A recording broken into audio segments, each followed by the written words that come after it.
Ned Stark was never one to draw attention to himself when he could help it. Perhaps that was how he maintained his power so effectively, quietly weaving threads of influence through every corner of the Seven Kingdoms. The snow-laden rooftops of Winterfell gave him cover, both literal and figurative. Within those thick stone walls, candlelight flickered against ancient tapestries, and the whispers that seeped along the corridors were easily overlooked. A lord too honorable to stoop to intrigue, they said. A man too upright to scheme. They had no idea how cold, how vast, and how dark the North's secrets could be. Had they looked closer, into the stillness of Ned Stark's eyes, they would have spotted the echoes of cunning that flickered beneath the surface. But who would think to look? Who would dare suspect that Ned, who wore modesty like a second skin, had meticulously set every piece on the board? Even the dire wolves outside in the courtyard felt it, in the hush of their watchful eyes and the restless shifting of their thick fur. Yet men and women across the Seven Kingdoms remained oblivious. The North always keeps its secrets, and Ned Stark was the embodiment of that age-old adage. While the world pictured him as a man of unwavering integrity, he had spent years studying the grand game of thrones from afar. He understood that while the South was rife with petty squabbles, opulent feasts, and brazen betrayals, the North was a realm of quiet resilience. Quiet but not simple. The lines of communication he established in the shadows were no less sophisticated than the spider's web spun in King's Landing. He had a gift for ferreting out truths, slipping them like daggers beneath the table. His moves were so subtle, so carefully orchestrated, that even those who believed they were manipulating him found themselves playing into his design. When King Robert first journeyed to Winterfell, the small folk rejoiced in a gathering that was the largest the North had seen in years. Processions of gold-cloaked Lannister guards, the king's retinue, and various attendants of the royal entourage mingled with Stark bannermen. Tents unfurled in vibrant silks and battered hides alike, the colors of nearly every corner of the Seven Kingdoms represented in some form. Wine barrels were tapped, roasted meats turned on spits, and for those few warm, fleeting days in the late summer sun, it felt as though the entire realm had come to celebrate. Ned stood at Robert's side, bowing his head in feigned humility. He allowed Robert's booming laughter and broad hand slaps to paint him as the stoic friend, the loyal warden of the North, a man obligated by debt and honor. Very few noticed how often Ned's gaze drifted to the side, taking measure of those who accompanied the king. Courtiers, knights, and lords from houses far and wide. Fewer still realized that he was counting them, assessing allegiances, reading loyalties in the slump or straightness of a man's posture. He had already planted seeds in the heart of the royal court long before Robert came north. Messages had been exchanged, a flick of raven wings in the black of night. Courtiers thought they were reporting bits of gossip to him to keep him informed or to barter for future favors. But Ned had laid the ground so meticulously that each rumor they passed on was precisely the piece of information he needed to bind them to him. If it benefited the courtiers to trade with him, so be it. They did not know they were simply cogs in a greater mechanism. He would reciprocate with small tokens, the gentlest of nudges. By the time Robert rode through Winterfell's gates, so much had been set in motion that Ned could scarcely see all the threads at once. But each thread led to him, every single one. His time at the Eyrie in his youth, tutored by Jon Arryn, had introduced him to a world of southern politics. He had feigned boredom in books about lineage and royal decrees, carefully focusing just enough to maintain the image of a dutiful ward. He recalled how Robert would groan and whine at the dryness of those lessons, launching bread crusts at Ned's head to amuse himself in the library's flickering lamplight. Ned would grin, duck, and keep reading. To Robert, it was a game.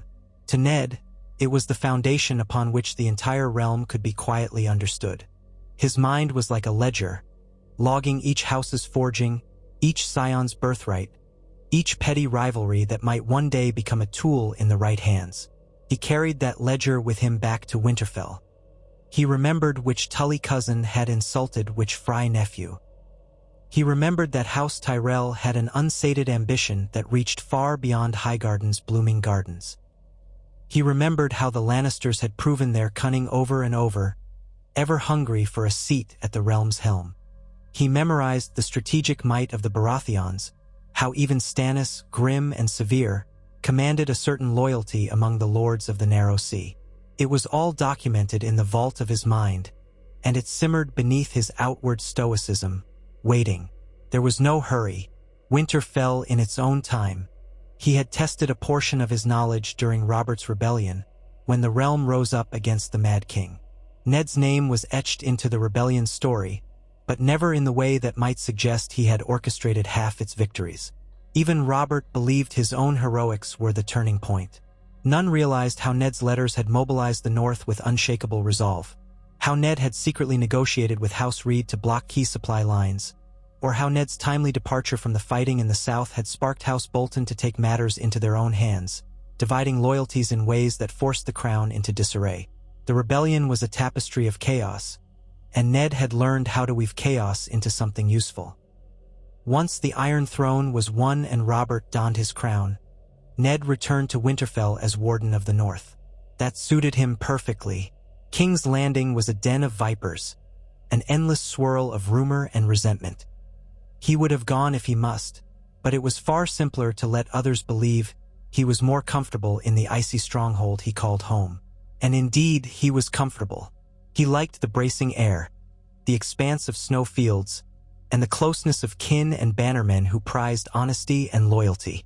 But beneath that preference lurked a far more significant reason. From Winterfell, Ned could watch. He could coordinate. He could keep his distance from the petty demands of the court while quietly pulling the strings. It helped that every house considered him trustworthy to a fault. When the Tullis wanted an ear to confide in, they turned to Ned, for he had married Catelyn and was family to them. When the Baratheons needed a second opinion, Robert wrote to his old friend, forgetting how astute Ned truly was. The Arryns, once Ned's own guardians, turned to him out of habit and tradition. Tywin Lannister, calculative and proud, saw Ned as an opponent of rigid honor, which he never thought could be turned to cunning. Even in the secret corners of Dorne, there was a grudging respect for House Stark's unbending sense of right, though the Martells had every reason to despise the memory of the rebellion. Yet no one quite realized that by trusting Ned, they were giving him all the access he needed to tip the balance of power at will. A single note from King's Landing told him everything he needed about the Queen's new confidants or the tensions that festered behind the throne. He would dispatch a few words in return, penned in his neat, straightforward hand, offering fatherly counsel to any who sought it. Sometimes he would include a warm anecdote from the north, how the harvest fared, how the wind felt sharper than usual, and it lulled these lords and ladies into believing they corresponded with a man too innocent to weaponize their secrets. Thus, they never truly measured what they revealed in return. It was a dance, or rather a silent game of cat and mouse in which each letter, each word, was a carefully planted seed. Those seeds bore fruit, slow at first, but inevitably blossoming into advantage. Ned discovered that Lady Margaery Tyrell had an eye for influence beyond her years, and so he quietly ensured that certain letters made their way to her, hinting that King Robert might be growing weary of his queen. He recognized that Tyrion Lannister was the sort to sniff out hypocrisy in a heartbeat, so Ned was careful to feed him only the scraps of truth that wouldn't cause real harm, using the imp's innate curiosity as a means to steer him away from certain revelations. He recognized that the Greyjoys were an unpredictable lot, but proud, seeking any advantage to restore their prestige. So, when Balon Greyjoy tested the North's patience, Ned let him. He allowed that tension to fester, only to bring it to a head on his own terms. Capturing Theon was no mere act of war. It was a move so that House Greyjoy would ever after be in his debt, albeit unwillingly. A son, hostaged in Winterfell, guaranteed that Balon would be slow to strike again, and it gave Ned leverage should he ever need to manipulate the seas. And manipulate them he would. His illusions grew so firm that even those closest to him never suspected. Catelyn adored his calm presence, believing it a balm for her more anxious heart. She never paused to ask how he could remain so implacable during times of stress, nor why he seemed to harbor so little resentment or fear. Sansa and Arya saw only their father, strong and kind, either too gentle or too stiff depending on the perspective. But Ned worked relentlessly to maintain these masks, tucking away every sly glance, every clandestine conversation, out of sight. He gave his children lessons in leadership, in loyalty, in courtesy, all the while using them as pieces in his grand arrangement. He sent Sansa to King's Landing to become betrothed to the Crown Prince, Joffrey, because it served the realm's facade to believe Ned wholeheartedly endorsed the union. The poor girl was dazzled by the prospect of being a queen, but Ned merely saw it as another string tethered to the heart of the Iron Throne. Even as the realm aged into a tension-laden peace, Ned's circle of watchers expanded. Some were unscrupulous men from minor houses that owed him a boon. Others were sworn swords who believed in him as a just leader.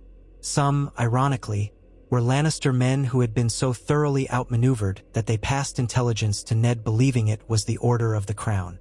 And, of course, among the many priests and septas who wandered between the noble courts, there were some who had learned how to decode Ned's subtle signals. One word inserted into a sermon might change the course of an alliance. An extra verse in a prayer could be a sign to deliver ravens to the Eyrie or to Highgarden. The faithful believed they followed the Seven, but Ned's quiet influence had them following him, if unknowingly. He had learned these methods in part from the old ways of the North and in part from the cunning of the South. He recognized that the realm was too fractured to follow one direct, honest method of rule. He needed the savage cunning of a Bolton and the refined grace of a Tyrell. He needed the gold of a Lannister and the honor of a Tully. Each piece served him. So long as no one understood the full extent of his maneuvering, he would remain that unimpeachable figure. If ever the day came that someone discovered the truth, he would be forced to act swiftly and decisively to silence them. And that day inevitably arrived, though not until Ned had already covered himself in layer upon layer of plausible deniability. The first crack in his grand design came when Varys the Spider, master of whisperers in King's Landing, grew suspicious. Varys was a man who prided himself on knowing everything that transpired in the Red Keep. He had little reason to suspect the Quiet Wolf in Winterfell, and yet, small clues began to surface. Ravens traveling in odd cycles, messages that disappeared into the north and never emerged again. A few times, he noticed that the outcome of some courtly dispute tilted in a direction that served Stark interests, or at least served a broader plan that Varys couldn't quite piece together. He sniffed the air and caught the faintest whiff of cunning. He began to wonder if Ned Stark was not as simple as believed. Varys tested the waters by sending a coded message north, disguised as a routine inquiry into the upcoming harvest. He asked for details that no one should have reason to question. He inserted a few lines about a non-existent sickness among the horses in the Vale. Ned responded politely, providing thorough answers to every point, including the false ones. Yet the detail with which Ned responded to the Vale's non-existent sickness was so meticulous that Varys knew, beyond a doubt, that the reply was crafted with care. No man who read that letter could think it came from a naive lord unsavvy about the South's intrigues. In that moment, Varys recognized the shape of a far deeper plan, though the outlines of it eluded him. He had discovered only a fraction of Ned's weaving, but it was enough to set the Spider on guard.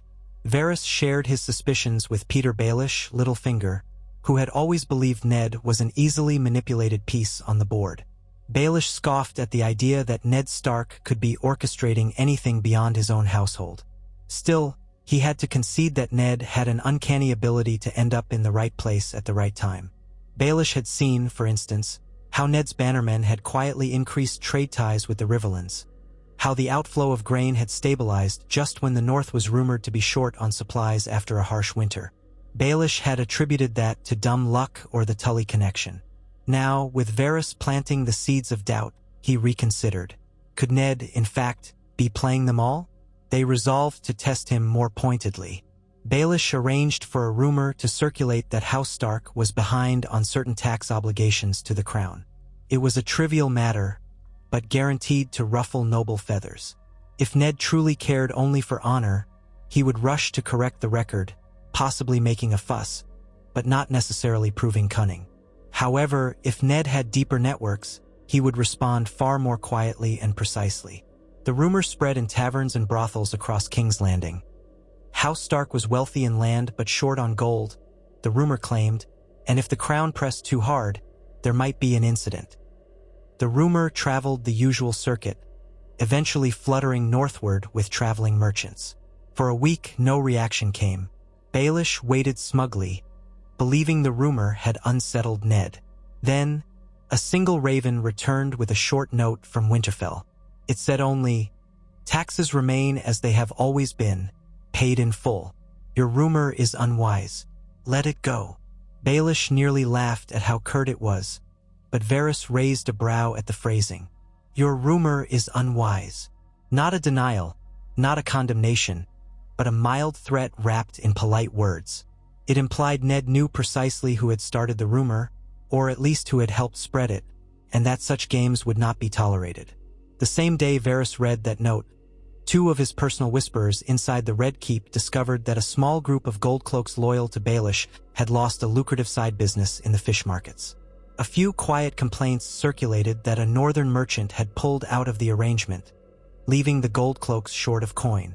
For Varys, the message was loud and clear.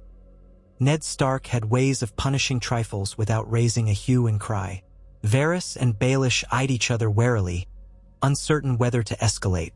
Ned was far away, yet it felt as though an unseen hand had reached into their pockets and undone a few strings on their purses. More than that, it had threatened to unravel their sense of safety. If Ned was capable of orchestrating these small reprisals from Winterfell, what else could he do? The next few months rolled by with a tense undercurrent in King's Landing. Political squabbles broke out among the small council, and references to the Starks were always made with a veneer of courtesy. Even Robert, plump and disillusioned with the burdens of kingship, recognized the shift in tone. He would growl, "Leave Ned out of this." Whenever a mention of northern politics was raised, Robert wanted only to drink and hunt, to remember the battles of old. Yet in the midst of these grumblings, Ned's name seemed to perch like a silent crow on everyone's lips. It gave Varys nightmares. Baelish began to scheme ways to isolate Ned from further influence, but that was hard to do when Ned's very nature was perceived as so honorable. Meanwhile, in Winterfell, Ned continued to gather information. His watchers in the Vale reported that the young Robert Arryn, a sickly boy, was being coddled by his mother, Lisa Tully Arryn. Ned found that convenient. If the Vale's leadership remained weak, it would be easier to steer their knights if a crisis arose. News from the Riverlands suggested House Tully was in quiet turmoil as old alliances strained against new ambitions. Ned penned notes that soothed tensions, careful to appear as though he was simply a concerned in-law.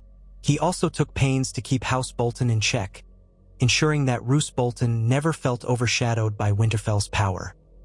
It was a dangerous balancing act, for the Boltons, in their cruelty, might have been the North's biggest threat. Yet Ned had cultivated a relationship wherein Roose believed he benefited from the status quo. In truth, Ned had enough evidence of Bolton's misdeeds to ruin him thrice over.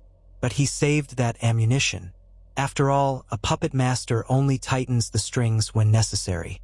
An unexpected variable entered the equation when Daenerys Targaryen wed Khal Drogo across the Narrow Sea.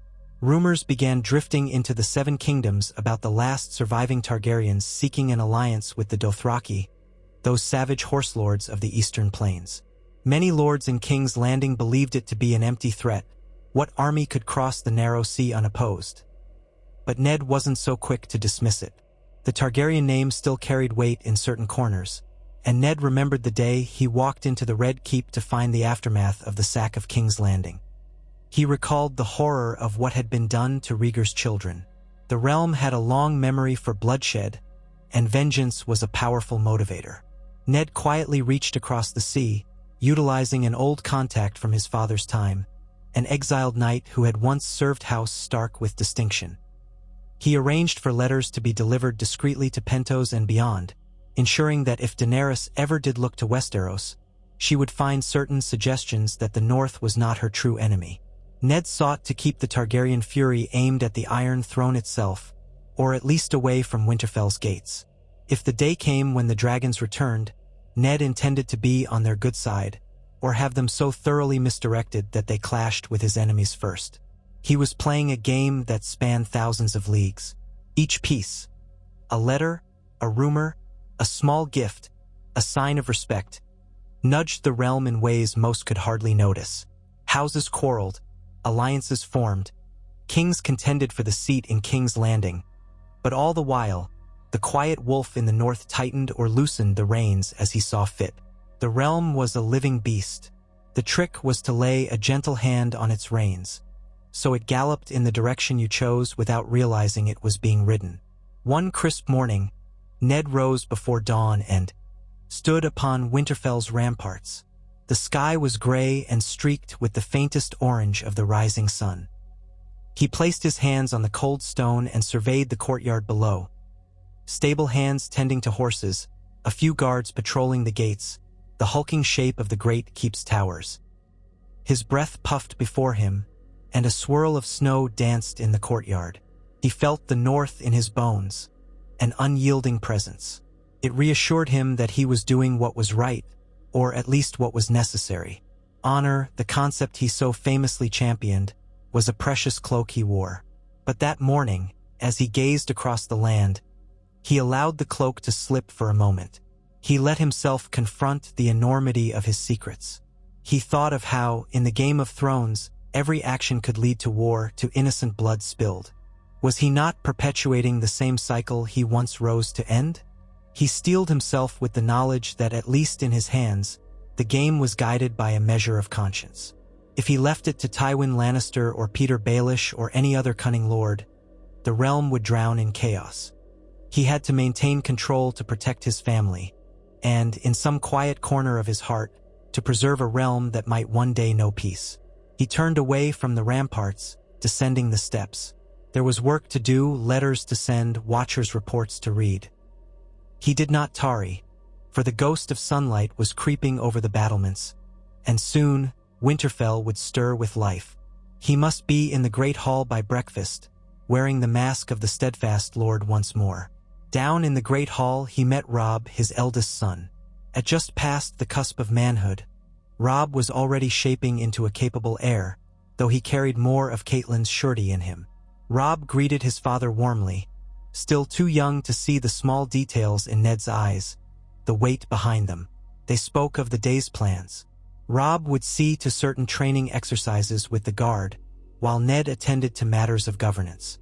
Arya, as usual, was off in some corner with a wooden sword, ignoring the calls for her to sit at her needlework.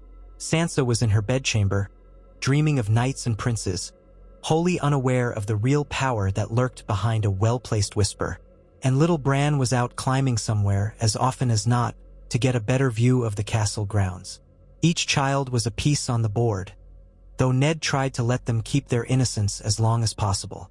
That morning's meal was warm bread, bacon, and steaming tea. The conversation among the household revolved around the upcoming harvest festival, the movement of certain bannermen, and a recent scuffle on the outskirts of their territory. Ned offered calm direction, but he took careful note of who said what, who expressed concern about which incident. It all poured into his mental ledger. The lords who were reticent about raising arms might need coaxing. The ones too eager to bear steel might need a gentle dampening of their enthusiasm. He balanced it, carefully, methodically, all while wearing an expression of quiet attention. Once the table was cleared, Ned excused himself. He retreated to the library, where scrolls, tomes, and a few raven messages awaited. His maester Luwin hovered close by, ready to interpret any arcane or coded messages if needed. Officially, Ned would open his letters, ask for Luwin's counsel, and pen a reply. Unofficially, there was a second layer to this process. Some letters contained subtle markings, an extra swirl in the signature, a tiny blot of ink near the margin, that told Ned which lines of the text to pay special attention to. One such letter arrived from an acquaintance in House Tyrell. The letter spoke of the glorious gardens in Highgarden and expressed mild interest in forging closer ties with the North. That much was innocent enough, but a faint swirl in the signature told Ned that the second sentence of each paragraph was the real message. Carefully he read, "House Tyrell's roots run deep, and we have not forgotten who truly tends to the realm's health." There are stirrings of discontent among the Stormlords regarding the crown's recent edicts. The weather has been kind, but the harvest alone cannot feed ambition.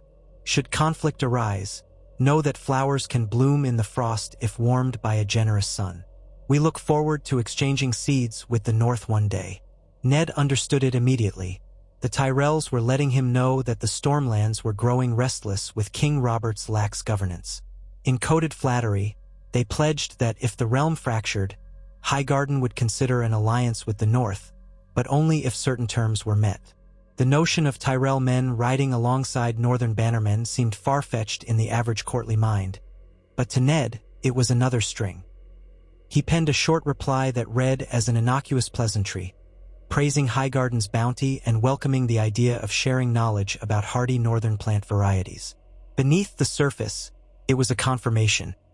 We keep each other's secrets. He signed his name without flourish, sealing the letter with the direwolf of House Stark. When Maester Luwin departed to send it off, Ned allowed himself a small smile. The Tyrells were hungry for an opportunity. They always had been. They were no less cunning than the Lannisters, but with a veneer of courtly grace. He found them easier to maneuver because they took pride in their outward gentility, and that pride made them vulnerable to being underestimated by other major houses. That night, by a flickering candle in his solar, Ned reviewed more correspondences. One from the airy, detailed Lady Lisa's growing paranoia. She was convinced the Lannisters had poisoned her husband, Jon Arryn. Ned knew this rumor well and had played his own part in allowing it to circulate. Nothing too overt, just enough to keep House Arryn suspicious and aloof. If Lisa isolated herself from the crown, she could become a valuable ally in time, or a destabilizing force for the realm if needed. Ned wrote back with soft words of sympathy, urging patience and caution. He advised Lisa not to act rashly, but to continue gathering evidence. He suggested that she remain in the Eyrie rather than journeying to King's Landing to confront the Queen. All the while, he was aware that Lisa's paranoia might serve as a lever, should he need to pry the veil from the crown's grip in the future. He pictured her reading his letter in those high, airy chambers, clutching her son close, and the image filled him with faint remorse. Such was the price of controlling the board. He had no illusions that his manipulations were entirely benevolent. They were necessary, and the guilty weight of that necessity was his alone. He seldom confided in Catelyn, for she had a more direct approach to problem-solving. She was strong, fierce, and protective of their family, but she lacked the dispassionate veneer needed to orchestrate the realm. It was better she believe him the moral compass of their home, anchoring the North in tradition and honor. On occasion, he sensed a flicker of suspicion in her, as if she glimpsed the faint lines of stress behind his eyes that had nothing to do with Winter's approach. But she never pressed him too far, trusting his judgment. That trust was another piece on the board, a piece that allowed him to maintain his secrets. The next day dawned in a flurry of activity. A raven arrived bearing the Lannister sigil. Jaime Lannister, the Kingslayer, had led a brief expedition to quell a band of outlaws near the borders of the Crownlands. The letter boasted of their victory and included veiled references to the need for martial strength in the realm. Ned read between the lines. Tywin Lannister was flexing his house's military might, reminding any who would pay attention that the Lannisters were no trifling matter. Ned knew the Lannisters had grown uneasy with King Robert's failures as a ruler, and they had begun making moves to ensure their position remained unassailable. He penned a polite reply, commending their brave efforts, offering Winterfell's best wishes for stability. But in a separate letter, he sent a coded message to an operative in Lannisport, a minor cousin of a bannerman who had pledged unswerving loyalty to Ned after a family debt was forgiven. That cousin would keep an ear open, gleaning any further evidence of Lannister maneuvers. If Tywin planned to assert greater dominance, Ned wanted to know precisely how and when. Sometimes, he thought about the possibility of forging a marriage alliance between one of his children and a child of another great house. Robb was nearly of age to wed, and perhaps uniting the North with the Vale or the Riverlands or even the Westerlands could cement alliances. But each time he hesitated. Marriage alliances were overt. They drew attention, forced public negotiations. He preferred more delicate means, threads that were harder to see and sever. Besides, he had Sansa positioned in King's Landing already, and that betrothal alone was enough of a public tie. The realm was content to see Ned's daughter engaged to the crown prince, and that overshadowed any suspicion that might otherwise arise. No, Robb should remain unattached for now, free to lead the North's forces if it came to war that Ned could stoke or smother as he saw fit. Another raven landed on his windowsill that afternoon, bearing news from Pike. Balon Greyjoy had begun his usual rounds of bluster, complaining about taxes and the Crown's interference with Iron Island traditions. The letter had the tang of salt and bitterness that always accompanied Greyjoy correspondence. It was brief and to the point, laced with a veiled threat about the Iron Fleet. Ned's fingers tightened around the parchment. He remembered the old rebellion, how he had marched on Pike alongside Robert. He recalled the crashing waves, the gray skies, Theon's face when taken as a hostage, and he remembered the day Theon arrived in Winterfell, just a boy, bravado hiding fear. Ned had personally taken Theon under his wing, shaping him into a ward who might one day return to Pike with more loyalty to the Starks than to his own father. A living insurance policy. Now, Ned read Balon's words and felt no alarm. If the Greyjoys threatened war again, Ned would not let them choose the time and place. He dictated a courteous response, reminding Balon that peace in the realm served everyone better than conflict. But he also slipped in a subtle reminder. Theon was in Winterfell, and they would not take kindly to aggression from the Iron Islands. The subtext was clear. Step out of line and your son dies. Balon might bluster, but Ned knew he would not risk his child's life lightly. The cost of that might be too high, and if, by chance, Balon was foolhardy enough to try, Ned would use Theon however he needed, pawn or scapegoat. Family was not always the bond people believed it to be, not when the realm was at stake. As the days turned into weeks, Ned's watchers across the 7 kingdoms sent their reports. A typical note might read, "The road to Lannisport is thick with traitors. The Crown's men speak of a rumored tournament. Tensions with Dorne remain high. The Martells are largely silent." Another might say, "Word in the Stormlands is that Renly Baratheon is beloved by the small folk, more so than his brother Stannis." Each snippet was a tile in the mosaic. Ned laid out the mosaic in his mind, ever shifting, as alliances formed and eroded. He saw opportunity in Dorne's silence, for the Martells were a proud house that had bided their time since the horrors inflicted upon Elia Martell. If a new conflict arose in King's Landing, Dorne might remain neutral or might strike if promised the right retribution. Ned had not decided yet how to angle that peace, so he kept the Martells at a careful distance. Every so often, he would send them a token of goodwill, a cask of northern spirits that were rumored to help with desert nights.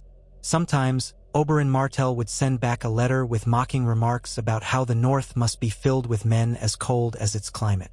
Ned would respond with a polite jest, never rising to the bait. The best way to handle Dorne was to let them believe they were in control of their own domain until the day came when Ned required their intervention. Such was the plan. Every now and then, Ned wondered if he had gone too far. Once, he knelt beside the crypts in Winterfell in front of the statue of his father, Lord Rickard Stark. The flickering torches cast shadows across the stone figures of generations of Starks. Their eyes were stern, their expressions carved as though peering into the next world. Ned felt their judgment. He recalled how Rickard had died, burned alive by the Mad King. He thought of how Brandon, his fiery older brother, had also perished, leaving Ned to bear the legacy of House Stark. He was not sure if these tactics of subterfuge were what his father would have wanted. But what was the alternative? Let Tywin Lannister or Peter Baelish run the realm into ruin? Let Robert's neglect plunge them all into chaos? No, Ned reasoned. He was preserving the very world his father had fought to protect. He whispered an apology to the cold stone, the words lost in the gloom of the crypts. He took a torch and walked deeper into the crypts, to the statue of Lyanna Stark. She who had been the spark that ignited Robert's rebellion, or so the realm believed. Ned paused before her effigy, remembering the promise he had made. He recalled the cause of the war, the swirl of misunderstandings and tragedies that had ended a dynasty. He thought of Jon Snow, the boy everyone believed to be his bastard son. That was a secret layered even deeper than Ned's manipulations of the realm. It was a truth that, if revealed, could uproot the Seven Kingdoms once more. He had carefully shielded Jon from those who might see him as a threat or a claim to the Iron Throne. That was a line Ned could not cross. Not yet.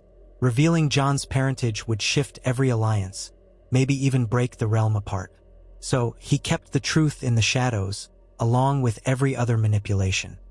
He had grown adept at keeping secrets upon secrets, but none weighed so heavily as that one. Time continued its march. Word came of Robert's restlessness and his hunts that grew more frequent. The king's master of coin fretted about the empty coffers, the debts owed to the Lannisters. Meanwhile, Ned tested the waters of a new alliance with House Reed in the Neck, ensuring that the passage between North and South could be sealed off if war broke out. He quietly funded improvements to Moat Cailin, reinforcing the ancient towers. Officially, it was to maintain the North's best defensive position. Unofficially, if the Crown or any southern house decided to march on Winterfell, they would find that route impassable without incurring disastrous losses. All with the flick of a few coins, a few well-placed orders for masons, and the right timing. Stannis Baratheon wrote from Dragonstone with stern words about the smuggling that thrived along the coast. Ned replied sympathetically, offering suggestions on how to curb it. He pointed out that the illicit trade routes could be used by enemies of the crown, urging Stannis to remain vigilant. It was a subtle way to keep the man's attention fixed on the seas, away from the north. In truth, Ned found Stannis too rigid to be easily manipulated. But a rigid person could be steered with the right lever of law and order. Ned kept feeding Stannis' sense of justice, fueling the man's unwavering adherence to rules, ensuring that if or when the time came, Stannis would see Ned as an ally of rightful process rather than a cunning conspirator. Cersei Lannister remained a wild card. Her letters to Winterfell were always short, dripping with forced courtesy. Ned responded politely, knowing full well she despised him. He was the old friend of King Robert, the honorable lord who overshadowed her with his unspoken judgments. But she did not scare him. Her threats were mostly aimed at controlling her son's future throne. If anything, Ned saw her machinations as trivial. He doubted she had the capacity for truly grand manipulations.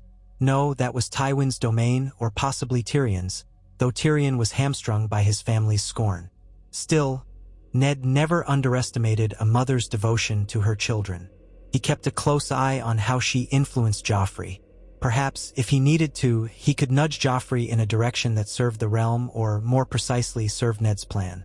And if Joffrey proved too dangerous, if he displayed more of his mother's ruthlessness or something worse, well, there were always alternatives. The line of succession was not as ironclad as it seemed. Throughout all these dealings, Ned's greatest weapon remained the perception that he had no stomach for cunning. Lords who dabbled in espionage seldom thought to tiptoe around Ned Stark, believing him too open and sincere to notice their schemes. Each time they slipped, they handed him another advantage. No wonder that, little by little, each great house found itself entangled with the North. Some wanted his blessing, some wanted his neutrality, some wanted his alliance.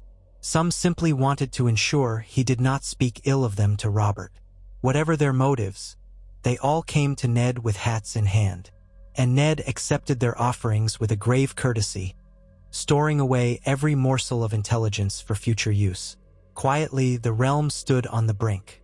A single spark could light a conflagration. The tension in King's Landing grew taut, like a lute string ready to snap. Many of the lords whispered that if the king died, the realm would implode into civil war. Others worried about the Targaryens across the sea, or the Greyjoys, or the rise of the Boltons in the north if the Starks ever faltered. Yet who suspected that the hum of all this tension was orchestrated by none other than the man who rarely left his seat at Winterfell? Certainly not the small folk, who told tales of the honorable Ned Stark, a man of unwavering principle, the quiet wolf who had no taste for courtly games. Some lords had begun to suspect, like Varys and Baelish, but they lacked conclusive proof. And Ned knew how to cover his tracks better than they gave him credit for. Should they grow too bold, he would expose a fraction of their own misdeeds, forcing them back into their corners. The Watchers kept watch, the letters kept coming, and Ned Stark kept shaping the realm from his seat of ice and stone. He watched and waited, adjusting the strings whenever necessary. It was not a question of if the great confrontation would happen, but when and on whose terms. The moment might arrive in a year or 3, or perhaps next summer. But Ned would be ready. He would ensure that when the realm burst into flames, the North would emerge intact, or even ascendant. And if anyone tried to tear down that future, they would find themselves strangled by the invisible threads they hadn't even realized were coiled around their wrists. On a chilly evening, after the day's chores and studies, Ned walked along the battlements with Jon Snow. The boy carried a somber air, as though some deep sadness clung to his every breath. Jon asked if, one day, he could join the Night's Watch. He felt like an outsider in Winterfell, overshadowed by his legitimate siblings. Ned knew the request was more than just youthful discontent. It was born of a desire for a place to belong, to prove himself. Ned studied Jon's face in the torchlight, thinking how he was Rhaegar's son, how destiny might one day call him to a far more complicated role than a black cloak in the Watch. But he merely nodded, promising to consider it. If Jon joined the Watch, it would remove him from the game's immediate playing field, concealing him even further. Maybe that was best for the time being. Let the realm forget about the boy. Let them dismiss him as the honorable Stark's bastard who took the black. Meanwhile, Ned would keep watch for the moment the truth might be unleashed, or forever buried. That night, Ned wrote several letters. One was to the Lord Commander of the Night's Watch, inquiring about the condition of the wall and whether new recruits were sorely needed. Another was to an acquaintance in Oldtown, who sometimes fed him knowledge of the Citadel's secret research, especially regarding genealogies. A third was to an old friend in the Riverlands, ensuring that any mention of Jon Snow's lineage or speculation thereof would never see the light of day. Layer upon layer of caution, for if the truth leaked out, everything he had built could unravel. The realm was not ready for another Targaryen claim, not while Robert still lived and the Lannisters still held the purse strings. Perhaps not for a long time, if ever. As the candles burned low, Ned reread a letter from the Eyrie describing Lysa's mounting paranoia. There was talk of her plotting to name herself and her son as the rightful rulers of the Vale, shutting out the crown entirely. Another letter from the Riverlands hinted that Walder Frey grew bolder, convinced he might profit if open war broke out. Each piece was a puzzle. Ned allowed himself a moment of satisfaction. The realm was dancing just on the edge, each house suspecting the other, each one needing him as an ally or at least a friendly ear. He was close to achieving that delicate balance where every player realized they could not act without the North's blessing. It was a strange sense of power, weighty and sobering, yet exhilarating. Outside, the wind howled, and Ned heard the faint baying of a direwolf in the godswood. The gloom of night pressed against the thick stone walls. Ned closed his eyes. The flicker of the hearth cast restless shadows that seemed to dance in tune with the swirling complexities of the realm. He had never sought to be a ruler in the sense of wearing a crown. No, that would be too visible. He preferred a vantage point in the background, controlling the lines that connected each region, each alliance. A real king sits on the Iron Throne for all to see, for all to despise, to plot against. But a man in the shadows, perceived as loyal and honorable, is rarely the first suspect. In truth, that man can be 1,000 times more powerful than a crowned monarch. And so Ned told himself that this arrangement was better for everyone. Let Robert enjoy his hunts and his feasts. Let Joffrey prance around as the heir. Let the Lannisters and Tyrells posture with their gold and their armies. The North would watch. The North would guide. Weeks later, the court in King's Landing erupted with controversy when a raven arrived carrying ominous tidings. Tension in the Westerlands, a simmering conflict in the Riverlands, rumors of Targaryen plots across the sea. Robert roared at his small council, cursing the day he ever agreed to be king. Cersei seethed at the mention of Targaryen heirs, though she feigned calm. Varys quietly set more whispers in motion, and Baelish offered sly counsel that served no one but himself. But the only name no one uttered in suspicion was Ned Stark. If anything, Robert began muttering about how maybe he should bring Ned south to be the Hand again. That thought sent a shudder through Baelish and Varys alike. They had begun to see the shadow of Ned's reach, but they did not dare openly denounce him. Without proof, they would look like fools or liars. Besides, Robert's thick-skulled love for Ned ran deep. In the privacy of his chamber, King Robert wrote a letter to Winterfell, beseeching Ned's presence in the capital. He claimed the realm needed him. He invited Ned to ride south immediately. The letter was hurried, a product of the king's exasperation. Ned received the letter and read it twice. Then he folded it away, considering how to respond. Should he go to King's Landing and risk direct exposure to the Viper's Nest? Or should he feign illness or send Robb in his stead? He weighed the possibilities. If he went, it might be an opportunity to strengthen his hold. On the other hand, it might invite complications from Baelish and Varys, both of whom seemed too attuned to subtlety. Still, refusing a royal request outright could raise suspicions. Ned decided a measured approach was best. He wrote back, expressing willingness but also caution, citing the responsibilities of the North.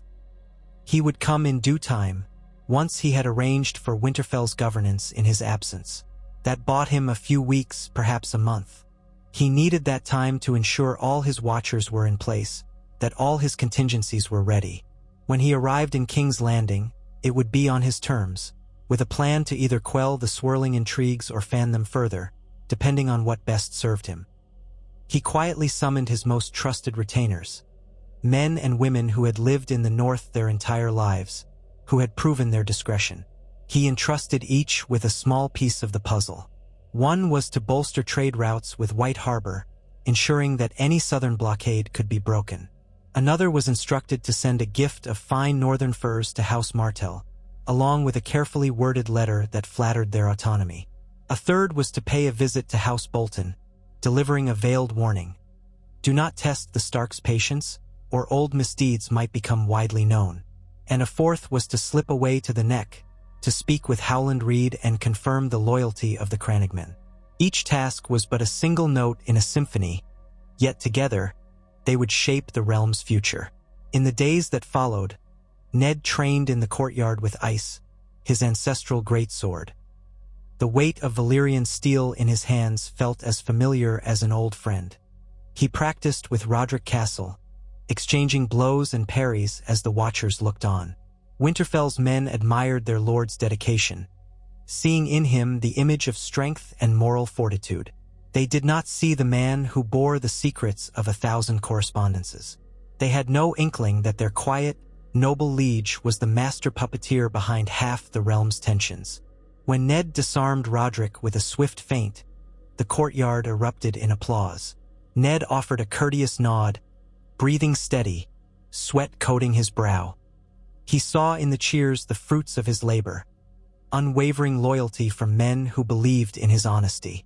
It was a shield as strong as any steel. Later, in the Godswood, he knelt by the heart tree, its red leaves rustling overhead. He tried to find a moment of solace, to remind himself why he did all this. The quiet trickle of water, the wind through the ancient branches. It was a piece of true North, an echo of the old gods. Ned felt his burdens ease for a moment, as if the centuries-old tree understood the weight he carried. The old gods would not judge him in the same way the new might, nor in the same way men might. They saw what was in his heart, and though it was riddled with secrets and cunning, it was also firmly rooted in the desire to protect. Or so he told himself. He let out a long breath. The wind swept across his cheek, like a cold kiss from a long-departed ancestor. When he stood, he left behind whatever shred of doubt had clung to him. The realm was in his care whether it knew it or not. He would do what must be done to keep the peace, or to shape a new order if peace proved impossible. He found a leaf that had drifted to the ground, red as blood. He held it for a moment, thinking of how many lives might be lost if the Game of Thrones turned violent once again. Then he released it into the water, watching it float away, carried by the current. He returned to the castle with a slow, measured stride. Each step echoed on the stone walkways. He passed a few servants who bowed. He greeted some guards with a polite nod, and he made his way to his solar. There, a fresh stack of letters awaited him, each with a different sigil, each bearing tidings from across the realm.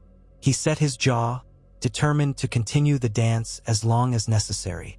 If Robert insisted he come south, he would do so when every thread was tied in the north, when every contingency was prepared. He would arrive as the loyal warden, the same Ned Stark everyone thought they knew. And in the shadows, he would keep guiding each house like a gentle hand on a bridle. No one would suspect the quiet wolf who spoke with calm authority, a man above petty intrigues. Yet behind those gray eyes, 1,000 wheels turned, and 1,000 secrets lay coiled, ready to be unleashed or withdrawn at a moment's notice. The days wore on, full of routine tasks that masked the greater game. Ned oversaw the storing of harvest grains, ensuring the north would be well provisioned for winter. He arbitrated disputes among smaller northern houses, maintaining the veneer of a straightforward lord. He spent time with his children, sparring with Robb and Jon, helping Bran with archery, listening to Sansa's excited talk about court life, and gently chastising Arya when she neglected her ladylike duties. Yet even in these domestic moments, his mind whirred with plans. He imagined a future where House Stark might stand at the apex of power, a silent seat from which the entire realm could be steered into harmony, or at least a rough equilibrium that prevented large-scale devastation. He was not so naive as to believe he could end every conflict. Humans were flawed, hungry for power and vengeance. But he believed he could mitigate the worst of it, keep the Seven Kingdoms from falling apart at the seams. That was the best anyone could hope for. And who better than him, the man who had learned from both the bitter cold of the north and the treacherous heat of the south. Occasionally, he brooded over how the rest of the realm would react if they ever learned the truth. He pictured the shock on Robert's face, the rage of Tywin, the scorn of Baelish, the grudging admiration of Varys.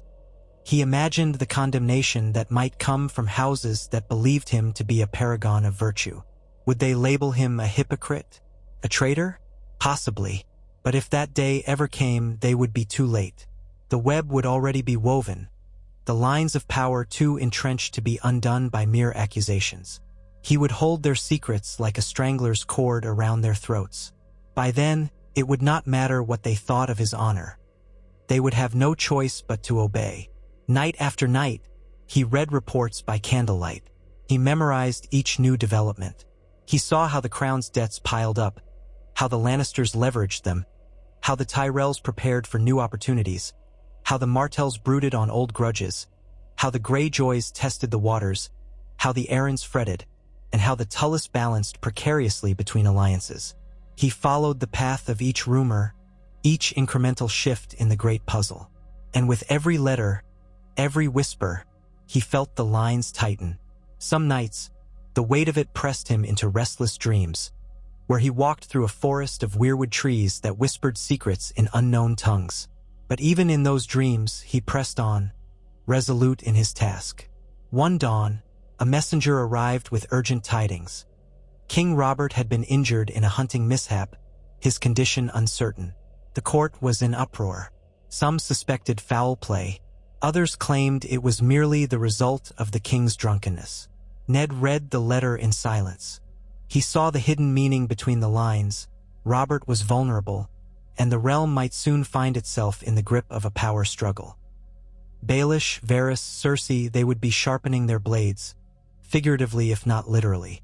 Now was a crucial juncture. If Robert succumbed to his wounds, Joffrey would ascend, or there might be a scramble for succession from other branches of House Baratheon. The Tyrells might see an opening, or the Martells, or even the Targaryens across the sea. War loomed if Ned did not act. Or perhaps war would loom anyway, but with Ned's guiding hand, it might unfold to his advantage. He composed a careful reply, expressing concern for Robert's health, promising to ride south at once. He made preparations, but not with haste. He summoned his bannermen, explained that he might be called to act as hand of the king if Robert's condition worsened. He arranged for Maester Luwin to handle affairs in Winterfell while he was away, leaving Robb as a figurehead. He placed watchers on alert, instructing them to send coded messages the moment any house made a suspicious move. Only when everything was set, when the labyrinth was fully prepared, did Ned mount his horse and gather a small retinue to begin the journey south. As he rode from Winterfell, he cast one last glance at the ancient stronghold behind him, the crisp northern air brushing his face. He whispered a silent vow that he would protect his home, his family, and, in a broader sense, the entire realm. Though the Southerners might call him rigid and honorable, they would never suspect how deep his cunning ran. They would expect a straightforward man to walk into their traps. They did not realize he had set the traps long before they ever thought to cast the bait. The road stretched out before him, winding through the white-tipped forests, heading toward the Neck and beyond. His retinue followed, loyal men who believed in his cause with an unwavering faith. Ned rode at the head, face calm, heart steady. Within his cloak, tucked safely, were letters, maps, and coded instructions that could decide the fate of kingdoms. Each was another thread in the web, each a silent testament to the Wolf of the North's hidden might. He was no fool. King's Landing was a place of many eyes and many knives, but he had prepared for this. If Robert died, if the Lannisters or the Tyrells or any other house made a play for the throne, Ned would be ready. If war erupted, he would ensure the North stood strong and that the war itself served a higher purpose. If necessary, he could even fan the flames to burn away the rot that threatened the realm. For too long, corruption and complacency had festered under Robert's rule. Perhaps it was time for a reckoning. Or perhaps, if events allowed, Ned could navigate a path to peaceful transition. But he doubted the realm would be so lucky. Men thirsted for crowns and power. Only a puppet master could manage that thirst, quell it or redirect it, and Ned had taken that mantle upon himself. So he rode on, miles passing under the hooves of his horse. He glimpsed villages preparing for the next winter, peasants mending fences, fields being readied for the final harvest. He noticed the hush in the wind, as if the very air sensed the storm coming. But he kept his composure. This was his burden, to bear the secrets, to keep the watch. He had not asked for this role, but he had accepted it. And through a lifetime of observation and careful manipulation, he had risen to a position of unprecedented power. No one would ever write songs about Ned Stark, the master schemer. The bards might sing of his honor, his stoicism, his loyalty to the king, but they would never know the subtle hand he placed upon every scale of the realm's fate. That was as it should be. A puppet master must remain unseen by his audience, or the illusion is broken. Day after day, the retinue traveled south. They crossed the Neck, passing Moat Cailin, where Ned inspected the fortifications briefly, issuing last-minute instructions to the garrison. The men there saluted him, unknowing that their improvements had been financed in part by the gleanings of cunning deals Ned had orchestrated with southern merchants. Then onward they went, into the Riverlands, a milder climate where the summer sun still held some warmth. The banners of House Tully greeted them with a courtesy born of old ties, and Ned exchanged formalities with his wife's kin. Even among them, he kept a careful eye and ear open, gauging the tension, reading the undertones in their remarks about the Lannisters and the Freys. He found that the Riverlands were ripe with apprehension. It wouldn't take much for them to rise against the Westerlands if a provocation occurred. Ned made subtle comments that seemed innocuous but would linger in the minds of the Tully lords, reminders that House Stark had no love for House Lannister, that there was old blood spilled. He sowed a quiet sense of potential unity if conflict emerged, letting them assume he shared their grudges wholeheartedly. In reality, Ned's personal feelings were far overshadowed by his strategic goals. But if letting them believe in a shared vendetta secured their support down the line, so be it. That was the art of subterfuge, the silent push of a single sentence spoken at the right time. He resumed his journey, leaving the Riverlands behind. As the retinue approached the Crownlands, Ned observed how the roads became busier, with merchants and travelers heading to King's Landing. Whispers of the king's injury reached every inn and tavern. Everyone speculated about what would happen if Robert died. Some claimed Stannis or Renly might contest the throne. Others suggested that Joffrey would rule under the guidance of the queen and her family. Ned listened without comment, but he took mental notes of the mood. He saw fear, uncertainty, and a longing for stability. Such sentiments could be channeled. The realm was a tinderbox. A single spark could set it ablaze. Finally, the walls of King's Landing rose in the distance, an imposing sprawl of stone and flickering torches. The city reeked of too many people crammed into cramped quarters, the stench of refuse, the bitterness of desperation.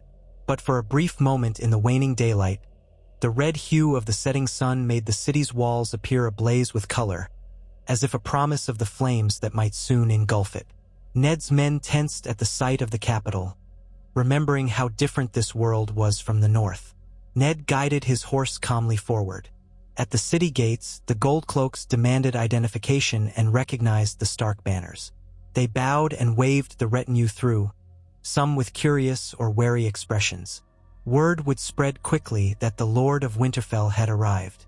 As Ned passed into the winding streets, he felt the weight of the city's gaze upon him. Yet, like a wolf among lesser predators, he moved with surety. The roads teemed with commoners heading home for the evening, artisans closing shops, street hawkers calling out wares, and beggars extending empty palms.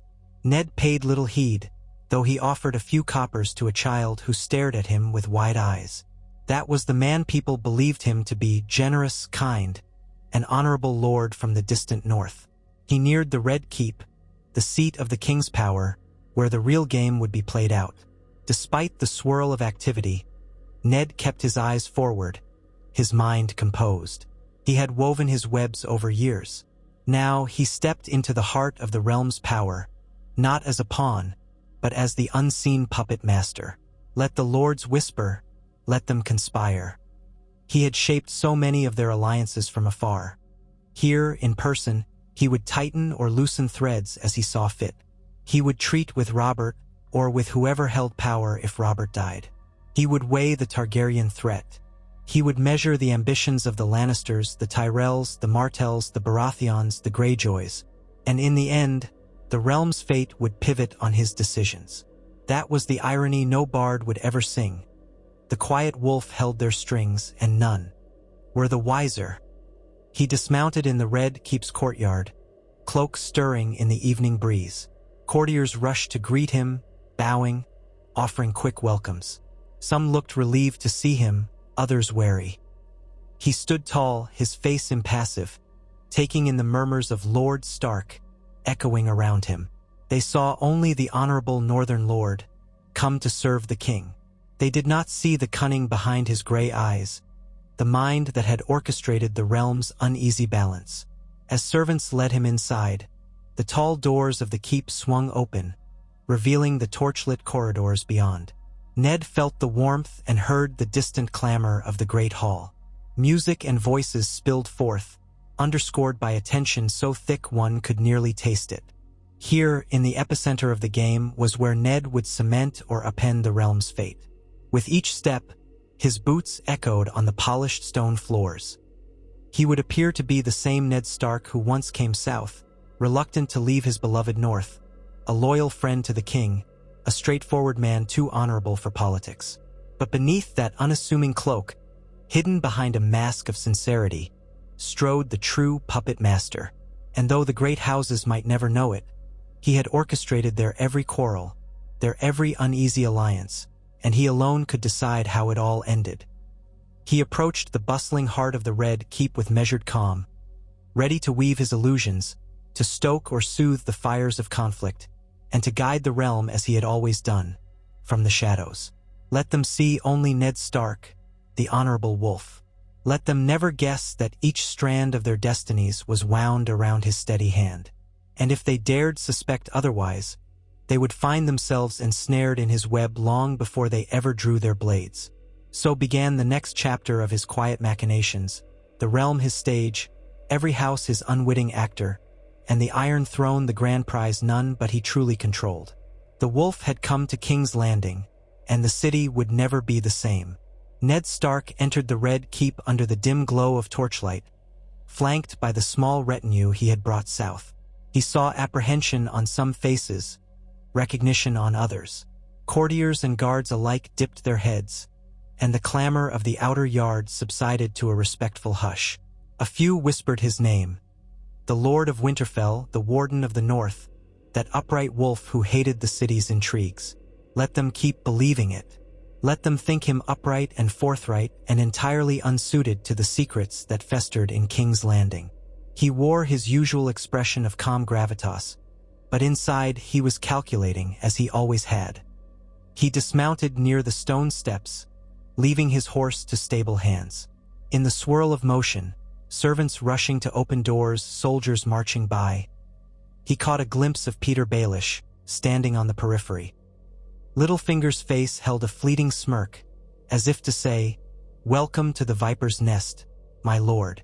Ned offered no acknowledgement beyond a slight tilt of his head. If Baelish was here to meet him personally, that meant Varys and the rest of the small council would be waiting too. They would want to gauge him, see if he was unsettled by King Robert's injury, if the gravity of potential war weighed on him. They would find only the stoic Warden of the North, the same man who had once come south to be named Hand, seemingly out of obligation.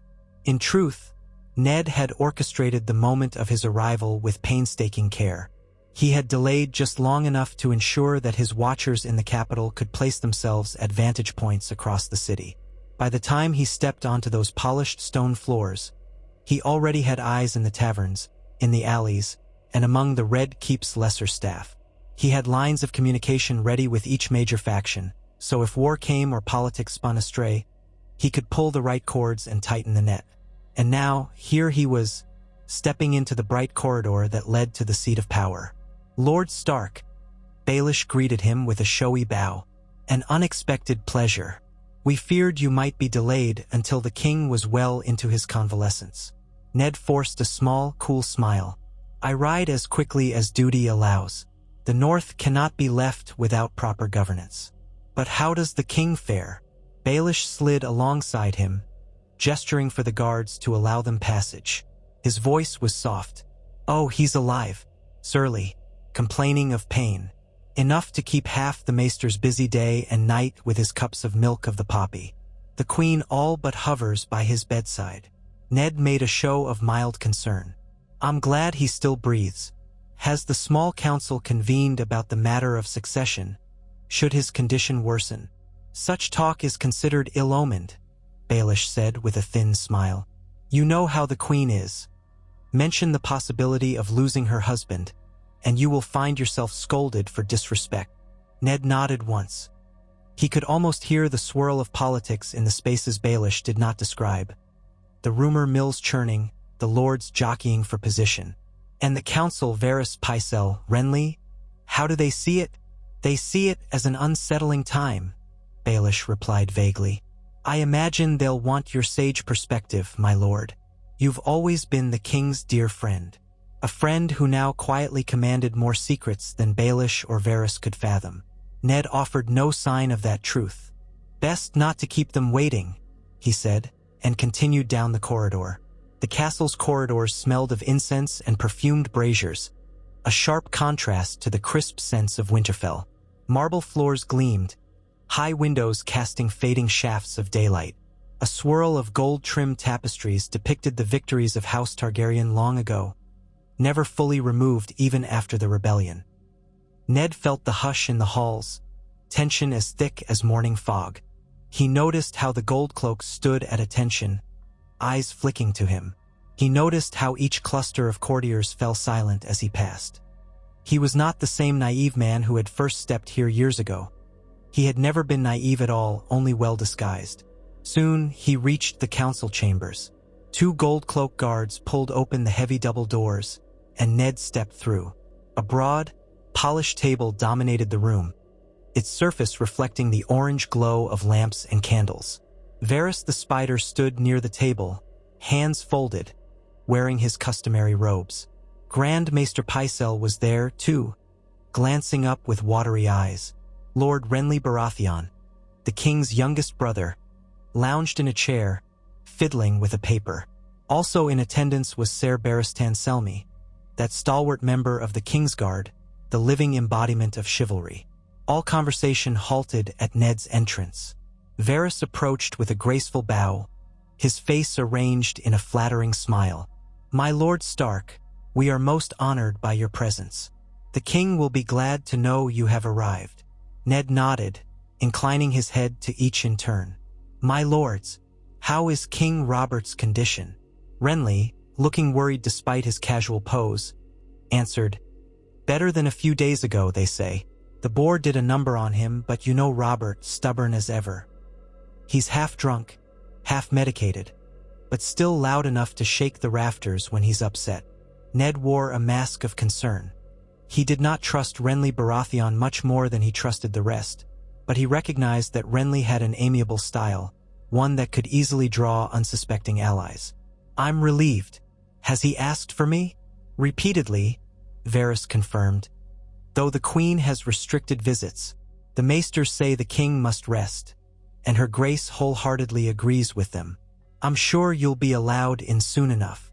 Ned took a seat. Baelish drifted to stand near the end of the table, arms folded. "In the meantime," Ned said, "the kingdom must have steady governance. Has the council decided on any measures to address the possible unrest beyond these walls?" Renly looked at the others, then back at Ned. "Well, that's the trouble. Half the realm's lords are anxious about who might rule if Robert passes. Stannis remains on Dragonstone, brooding. There are rumors, ugly rumors, about the parentage of the heir." Ned kept his face unreadable. He knew these rumors well. Indeed, he had done his part to see them gently circulated through distant channels, sowing seeds of doubt. The gossip that Joffrey might not be Robert's true son had been drifting around the realm for months, though no one dared accuse the royal family openly without proof. "Rumors can be dangerous if left unchecked," Ned said. "Has any evidence been brought forward?" Varys half shrugged, half smiled. "Evidence, my lord? In King's Landing, one hears 1,000 murmurs for every grain of truth. Still, if the king does not recover, talk of succession will only grow louder." Baelish interjected. "And that is precisely why we are all so pleased you've come, Lord Stark. You're the one man King Robert might trust to handle these delicate times. He calls you his old friend. Perhaps your presence will dissuade some of the uglier whispers." Partial truth. Ned understood that if anyone had the moral authority to denounce the rumors, it was he. But that authority was also a weapon, one he could wield if the time came. He had gleaned enough from quiet watchers, even from spies within the Red Keep, that Joffrey, Myrcella, and Tommen were the product of Jaime Lannister's incestuous relationship with the Queen. The signs were obvious to anyone who knew where to look. In the original swirl of events, Ned had confronted Cersei in a moment of ill-timed honesty, believing that giving her a chance to flee would preserve Robert's children from bloodshed. But that was only half the story in this retelling, for Ned had long suspected the parentage. He had let those rumors simmer at a distance, letting them shape the realm's tensions. If Robert died, chaos would erupt. If Robert lived, the realm might limp along. Either outcome could be guided by Ned to his advantage, if he played the strings precisely. He gave a grave nod. "Very well. If the king can receive visitors tomorrow, I'll speak with him. We can't allow the realm to descend into civil discord. Is there a plan in place if, heaven forbid, his health takes a turn for the worse?" Renly pressed his lips together. "No formal plan. The Queen and the Council have discussed it. Nothing is set." Ned frowned, letting them see an earnest concern. "That is dangerous. The realm needs clarity. It would be best to speak with Robert immediately about a regency or about the line of succession. We cannot let uncertainty fester." Before Renly could respond, a page in Lannister livery entered. "The Queen requests the presence of Lord Stark at once." Varys spread his hands in a conciliatory gesture. Well, that didn't take long. Baelish's eyes glimmered with muted amusement. "The Queen rarely wastes time." Ned rose from his seat. "I'll see what her grace wishes." He inclined his head to the council. "We'll resume our conversation later." He left, following the page through a labyrinth of corridors until they arrived at a large, guarded door. The page motioned for Ned to enter. Inside, the queen waited in a small solar, richly furnished with Myrish rugs and a table set for tea. She rose at his entrance, wearing a gown of deep green that accentuated her golden hair. Cersei Lannister had poise. No one could deny her that, and she'd honed the art of veiling her expressions so that only flickers of emotion escaped. But Ned, master of subtlety himself, noticed the tension in her posture, the quick rise and fall of her breath. "Lord Stark," Cersei said coolly, offering a cursory dip of her chin. "I trust you had a safe journey." "I did, Your Grace," Ned answered, politely stiff. "I've only just met with the small council. I hear the king recovers well." She gave a small, scornful smile. "If you call foul temper and refusal to follow the maester's instructions recovery, then yes, he'll survive, or so Pycelle claims." She gestured at a chair. "Sit. We have matters to discuss." Ned took the seat, hands resting on his thighs. The queen lowered herself gracefully across from him, her gown spilling around her. He saw in her eyes a certain wariness, or perhaps curiosity. She studied him as if trying to decipher the lines in his face. Perhaps she believed him a stubborn fool or a potential threat. Perhaps both. "I've summoned you," Cersei said, "because Robert mentioned you more than once. He regrets that you weren't here when he needed a hand. Not that we lack for small council members, but you know how Robert can be." "I do," Ned said, keeping his tone neutral. "He's a man who values old bonds." She exhaled sharply, as though exasperated. "Old bonds. Old illusions, more like. He still imagines himself young, galloping into battle with you at his side. I'm sure your presence will placate him." Ned dipped his head. "If I can be of help, I'm glad. How can I serve?" Cersei's green eyes seemed to narrow slightly. "You can serve by counseling him to remain in bed and heal, by reminding him that a living king is worth more than a stubborn one who insists on boar hunts." There was a flash of bitterness. "As for the realm, I'm sure you have your own thoughts. You've always struck me as a man who disdains intrigue." Ned knew a trap when he heard one. She was fishing for any sign that he might meddle in the politics swirling around the royal family. "I prefer straightforward methods," he said quietly. "That's no secret. But straightforward or not, the realm needs stability." She inclined her head in what might have been grudging agreement. "Yes, it does. And we shall have it if everyone cooperates." Another hidden barb. "I would hope you can dissuade Robert from any rash decisions. Talk of naming new hands or new regents. These matters should be handled delicately." "Of course." He kept his face unreadable. "I'll do what I can." Cersei watched him a moment longer before leaning back in her seat. "Good. Then we understand each other. You'll find that I'm not the harridan some lords make me out to be, so long as you don't cross me." Her smile was cold. "Will you be staying in the Tower of the Hand? It's been unused for some time." He hesitated just enough to seem polite. "If it pleases your grace, yes. That will allow me to remain close to the king's chambers, should he need me." "Excellent," she said. "I'll have servants prepare it." "Good day, Lord Stark." Ned rose, bowing. "Your Grace." As he left, he felt the weight of her gaze upon his back. Let her stare. Let her wonder if he suspected the truth of her children, or if he was planning any move against her. He would do neither openly. He had come to King's Landing to continue the grand dance, not to break it apart just yet. Outside, the corridor felt cooler. A hush lingered, and he spied a few Lannister guards posted at intervals, ever watchful. He made a point of speaking to none, striding away as though deep in thought. In reality, he was mentally revising his next steps. He would see King Robert as soon as possible. But first, he needed to convene with his watchers. They were scattered among the city, wearing unremarkable faces. A stable boy here, a moneylender's clerk there, a traveling acolyte who occasionally visited the September. All owed loyalty to Ned. whether through coin or old favors or a quiet sense that House Stark was the realm's moral anchor. Whatever the reason, they served him. They would feed him intelligence, who spoke with whom, who was forging alliances, who was arming the Goldcloaks, who might be planning to push Joffrey's claim or Stannis's. The city was a spider's web, and Ned was not about to let Varys or Baelish spin it alone. He walked on, eventually emerging into a courtyard that overlooked Blackwater Bay. The late afternoon sun caught the ripples of water, turning them to molten gold.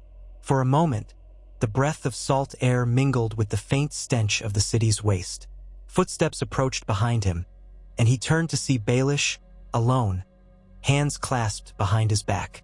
Admiring the view, Baelish asked lightly, "You always struck me as more comfortable gazing at snow than the sea." Ned gave a non-committal shrug. "Change of scenery does a man good. You followed me out here? Did you need something?" Baelish smiled, that thin-lipped, knowing smile. "Perhaps. Let's call it curiosity.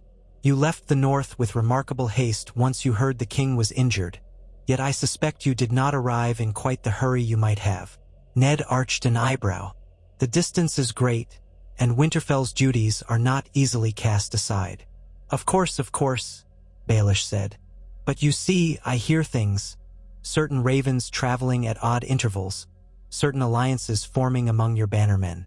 It makes me wonder, Lord Stark, if you intend to shake things up while you're in the capital." Ned regarded him calmly.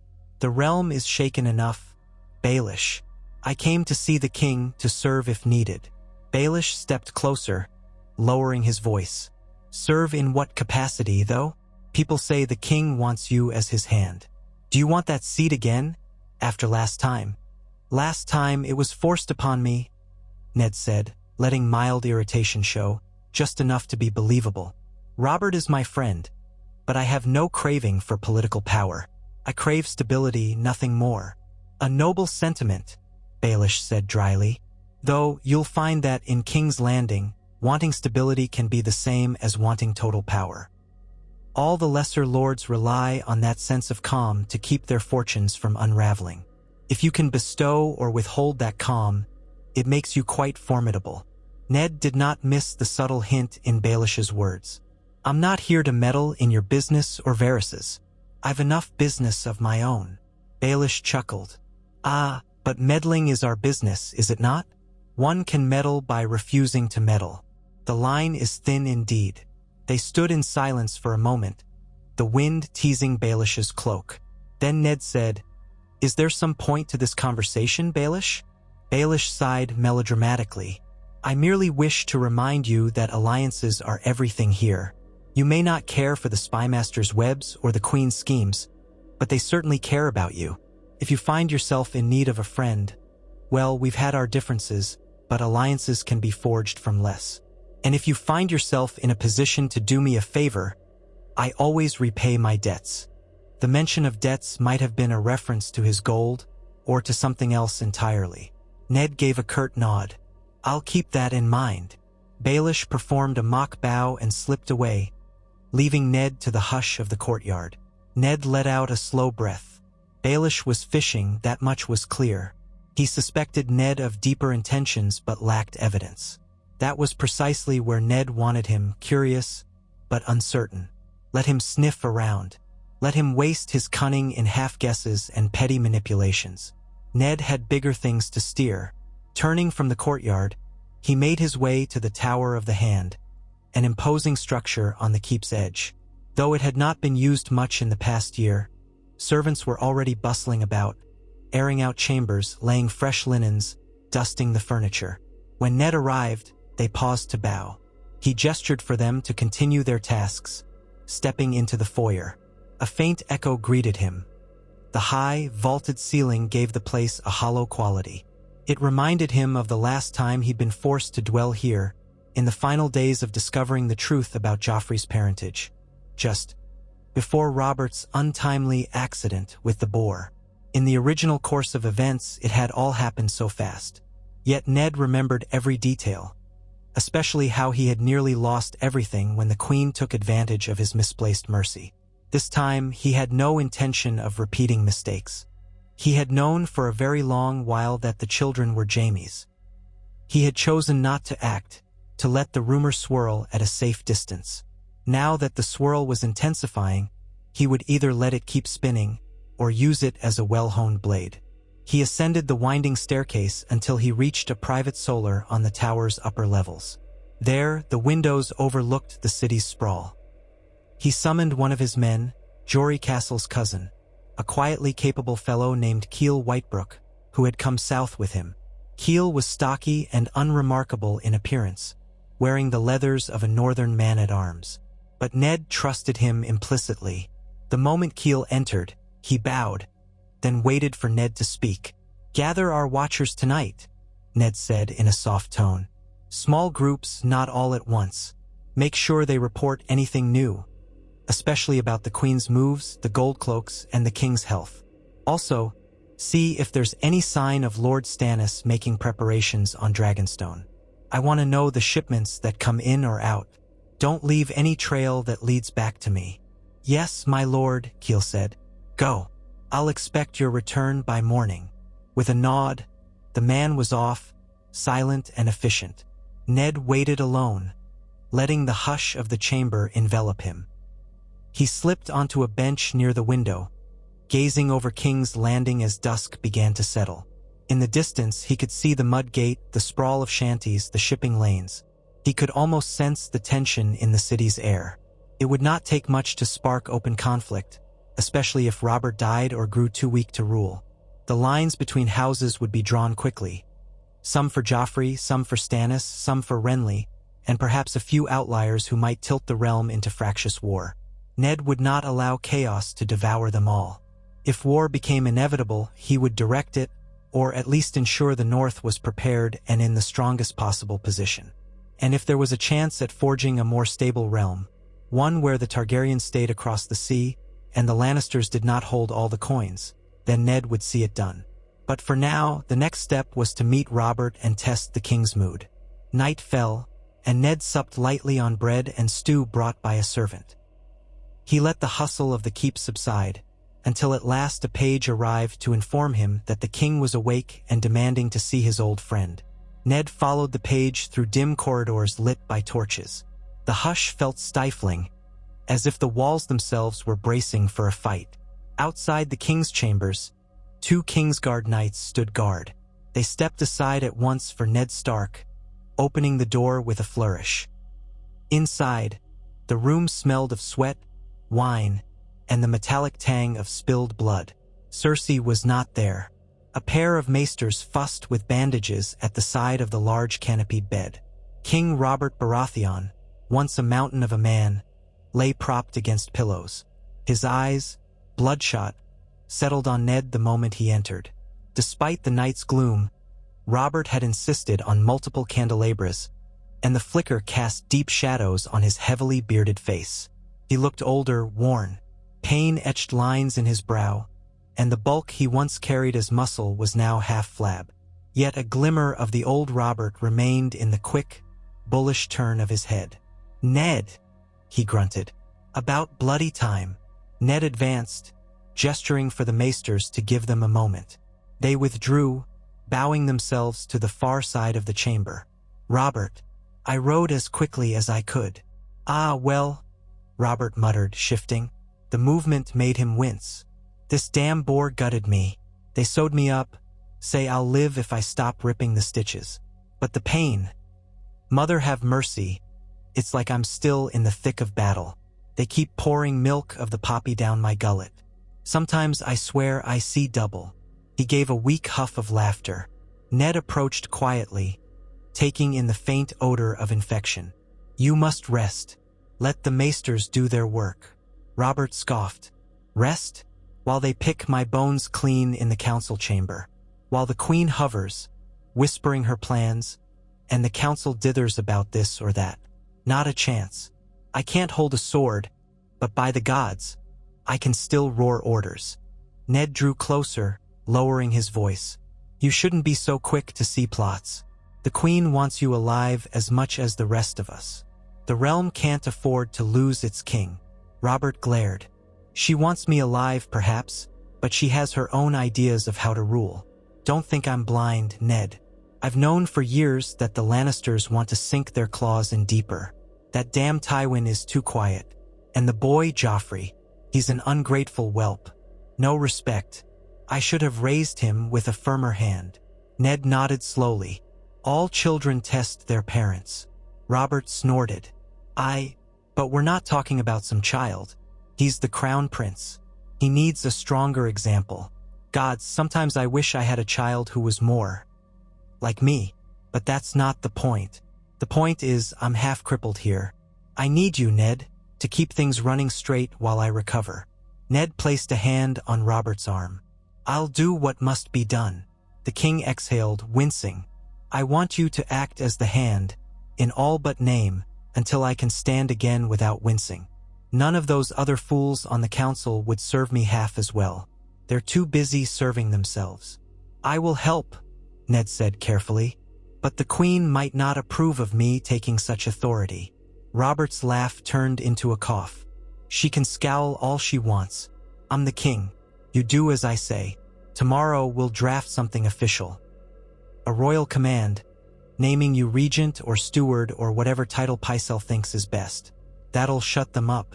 You'll keep the realm in line until I'm fit. Agreed. Ned hesitated, which was exactly the reaction he wanted to display. He couldn't appear too eager. Then he inclined his head. For you, Robert, of course. Robert sighed, relief mingling with pain. Good. You were always the one I could count on. Never had the appetite for intrigue, but you've got a good head, a good heart. That's more than enough. More than enough, indeed. Ned concealed his thoughts behind a mask of stoic concern. If Robert named him regent, the queen would resist, perhaps strenuously. The council would scramble. This might escalate tensions. But in fact, it was precisely the scenario Ned had hoped for, though he would never let Robert suspect. It gave him a reason to oversee the realm's daily functioning, to reign in the Gold Cloaks, to keep the ports under watch, to influence taxes, and to watch every corner of the kingdom for cracks.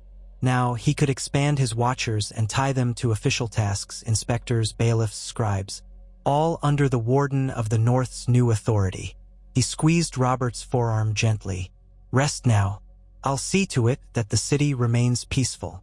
Robert grunted, letting his head loll back on the pillows. Peaceful is better than nothing. Gods, I'm tired. Cersei wouldn't let me drink properly for days. Only that damn poppy brew. I keep telling her I'd prefer wine. Ned signaled the maesters to approach, and Robert fell silent, drifting in and out. One of the maesters bent to check the bandages, muttering about fresh bleeding. Ned withdrew, nodding to the king. As he exited, he heard the battered man mutter curses, half in delirium, half in annoyance. It pained Ned to see Robert reduced to this, though part of him remained coldly pragmatic. A weakened Robert meant the impetus for Ned to step in. If Robert recovered fully, well, Ned would keep steering things behind the scenes, gently as always. If Robert declined, the succession crisis would ignite. Either way, Ned was now in the prime position to manage what came next. He returned to the Tower of the Hand. The hour was late, and the corridors had mostly emptied. A few torches flickered, casting shadows that danced on the walls. When he entered his private solar, he found Keel Whitebrook waiting with two others, old watchers of Ned's who had come south discreetly. At once they stood, bowing their heads. Ned closed the door behind him, ensuring no one lingered in the hall. Well, he said quietly. Keel spoke first. My lord, news travels fast. The Queen's Circle is already spinning a story that the king's injuries are minor, but my sources say his condition is precarious. If he insists on rising before he's ready, an infection might worsen. He could still die. Ned nodded. That aligned with what the maesters had told him. Go on. A woman named Tala, who posed as a washerwoman in the Red Keep, spoke next. The Gold Cloaks have been receiving shipments of arms, fresh crossbows, spears. Some from Lannisport, others are unmarked. I overheard a conversation suggesting the Queen wants them better equipped, just in case. The watch commander, Janos Slint, is in her pocket. Ned's jaw tightened. The City Watch would follow the gold that paid them. In the past, Ned had tried to keep an eye on them from afar, but with the Queen funneling coin, they might slip from his influence. We'll need to handle that. What else? The third Watcher, a wiry man named Glenn, spoke. Varys is buzzing around the dungeons, questioning certain captives, releasing others. He has his own network, but I can't get close to him yet. Also, some talk in the streets about a rumored return of dragons across the sea. 1 or 2 hedge knights claim to have seen a new Targaryen queen. I doubt it's more than rumor, but the small folk love that kind of gossip. Ned considered that. He knew Daenerys Targaryen had married a Dothraki Khal, and rumor said she was pregnant. So far, that concern remained distant, though not irrelevant. He stored the information away. Your tasks remain the same. Keep watch, gather details. Don't risk discovery. Come to me if anything changes drastically. They bowed again, and he dismissed them. He stayed behind, alone with the flame of a single candle flickering on the table. The Queen arming the gold cloaks, Robert wanting Ned to assume power, Varys meddling in the dungeons, rumors of Targaryens. All the pieces were moving, and Ned was at the center of the board now, empowered by Robert's trust. He slept that night in a restless doze, thoughts swirling. The next morning, he rose early, bathing in cold water and dressing in simple northern attire. Servants brought bread, boiled eggs, and weak ale. He ate quickly. By the time the sun had climbed above the Red Keep's walls, he was in the council chamber, ready to orchestrate the next step. The small council filed in, each man adopting a posture of politeness. Pycelle cleared his throat.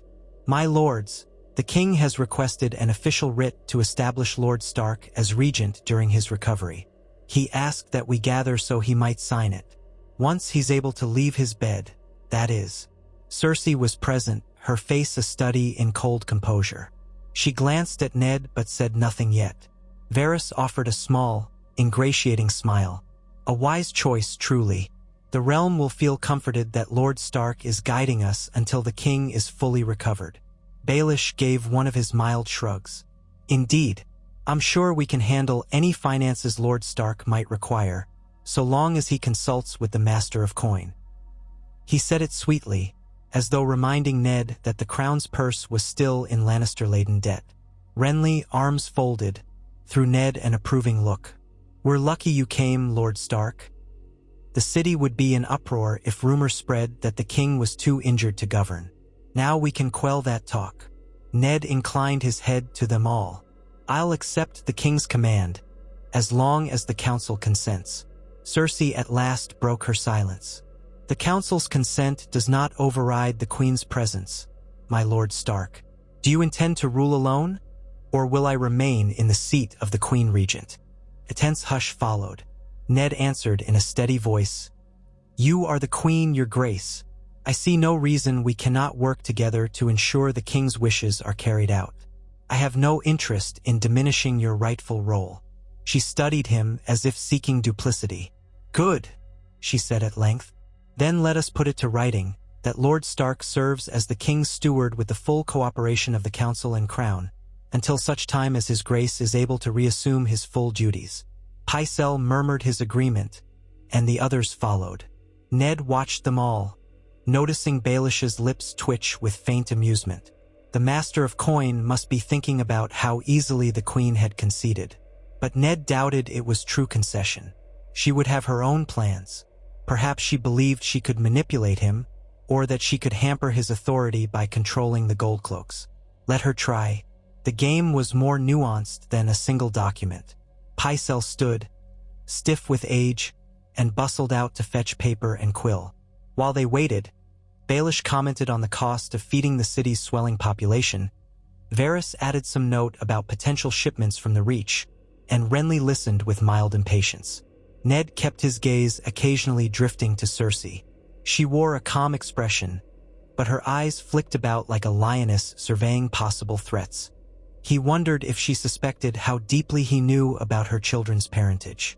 Probably she guessed he had some inkling, but that was different from proving it or forcing the realm to accept it. When Pycelle returned, they drew up the official writ. Ned penned his name in a bold but unhurried script, wanting it to appear as though he was in no rush. Cersei signed beneath him on behalf of the crown. The others witnessed, sealing it with wax. It was done. Ned Stark was, for the time being, in command of the realm's day-to-day functioning. With that out of the way, Ned suggested a short recess before continuing with standard council business. The members dispersed. Cersei made a graceful exit, accompanied by 2 Lannister guards, while Varys glided away, Baelish in tow. Renly lingered, approaching Ned with a faint smile. "Congratulations, my lord. I'd wager you're the first man in the realm to accept a position of such power with so grim a face." Ned gave a polite shrug. "It's a burden, not a privilege. I would that Robert was never injured." Renly nodded, dropping his voice. "Truly. Still, if it keeps the realm steady, so be it. Stannis will be annoyed he wasn't considered, but he's always vexed about something." "I'll keep that in mind," Ned said. "Have you heard from your brother at all?" Renly's mouth twisted. "No. Ever since he holed up at Dragonstone, we barely correspond. He's fixated on the realm's laws and certain rumors about Joff." He caught himself, then forced a tight smile. "Well, as I said, certain rumors. I suspect if Robert worsens, Stannis might stake a claim. Or at least challenge the boy's claim," Ned observed neutrally. Renly gave him a long look. "We both know that'd be madness without proof, and the Lannisters would never allow it. So I hope for all our sakes the king recovers. Good day, my lord." With that, Renly strode off. Ned watched him go, thinking how Robert's younger brother was more charming and easier to like than Stannis, but hardly free of ambition. If war erupted, Renly might try to supplant Stannis or find ways to negotiate with the Tyrells. In the original wave of events, that was exactly what had happened. After Robert's death, both Stannis and Renly contested the throne, fracturing Baratheon's strength. Ned had watched from the vantage of a prisoner's cell, powerless to prevent the realm from sliding toward the War of the Five Kings. This time, Ned intended no such outcome. By seizing the regency, he would keep a tighter rein on the realm's politics, hopefully guiding or thwarting any attempt at a Baratheon split until the moment best suited him. Once alone, Ned left the council chamber, heading toward the Tower of the Hand. Servants bowed, stepping aside in the corridors. Word would spread quickly that Ned Stark was the king's steward in all but name. Soon, the capital's functionaries would come to him with pleas, requests, proposals. The bureaucracy of King's Landing was vast, clerks and scribes and petty officers. It would be easy enough for Ned to embed more watchers in that structure. Each petition that crossed his desk would be an opportunity to glean which lords were forging alliances, which merchants were funneling coin to the gold cloaks, which neighbors might be looking to exploit the moment. That same day, he gathered a small group of his most trusted men, northerners he'd brought or watchers he'd cultivated.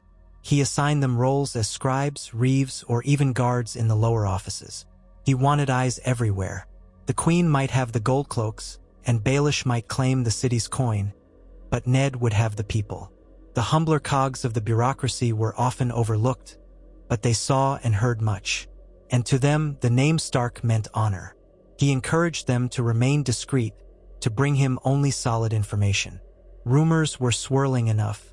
He wanted facts. The Watchers dispersed, ready to transform official tasks into covert intelligence channels. Late in the day, he returned to the king's chambers to confer about daily matters. Robert, bleary with painkillers, demanded updates. Ned explained that the realm's daily governance was proceeding smoothly.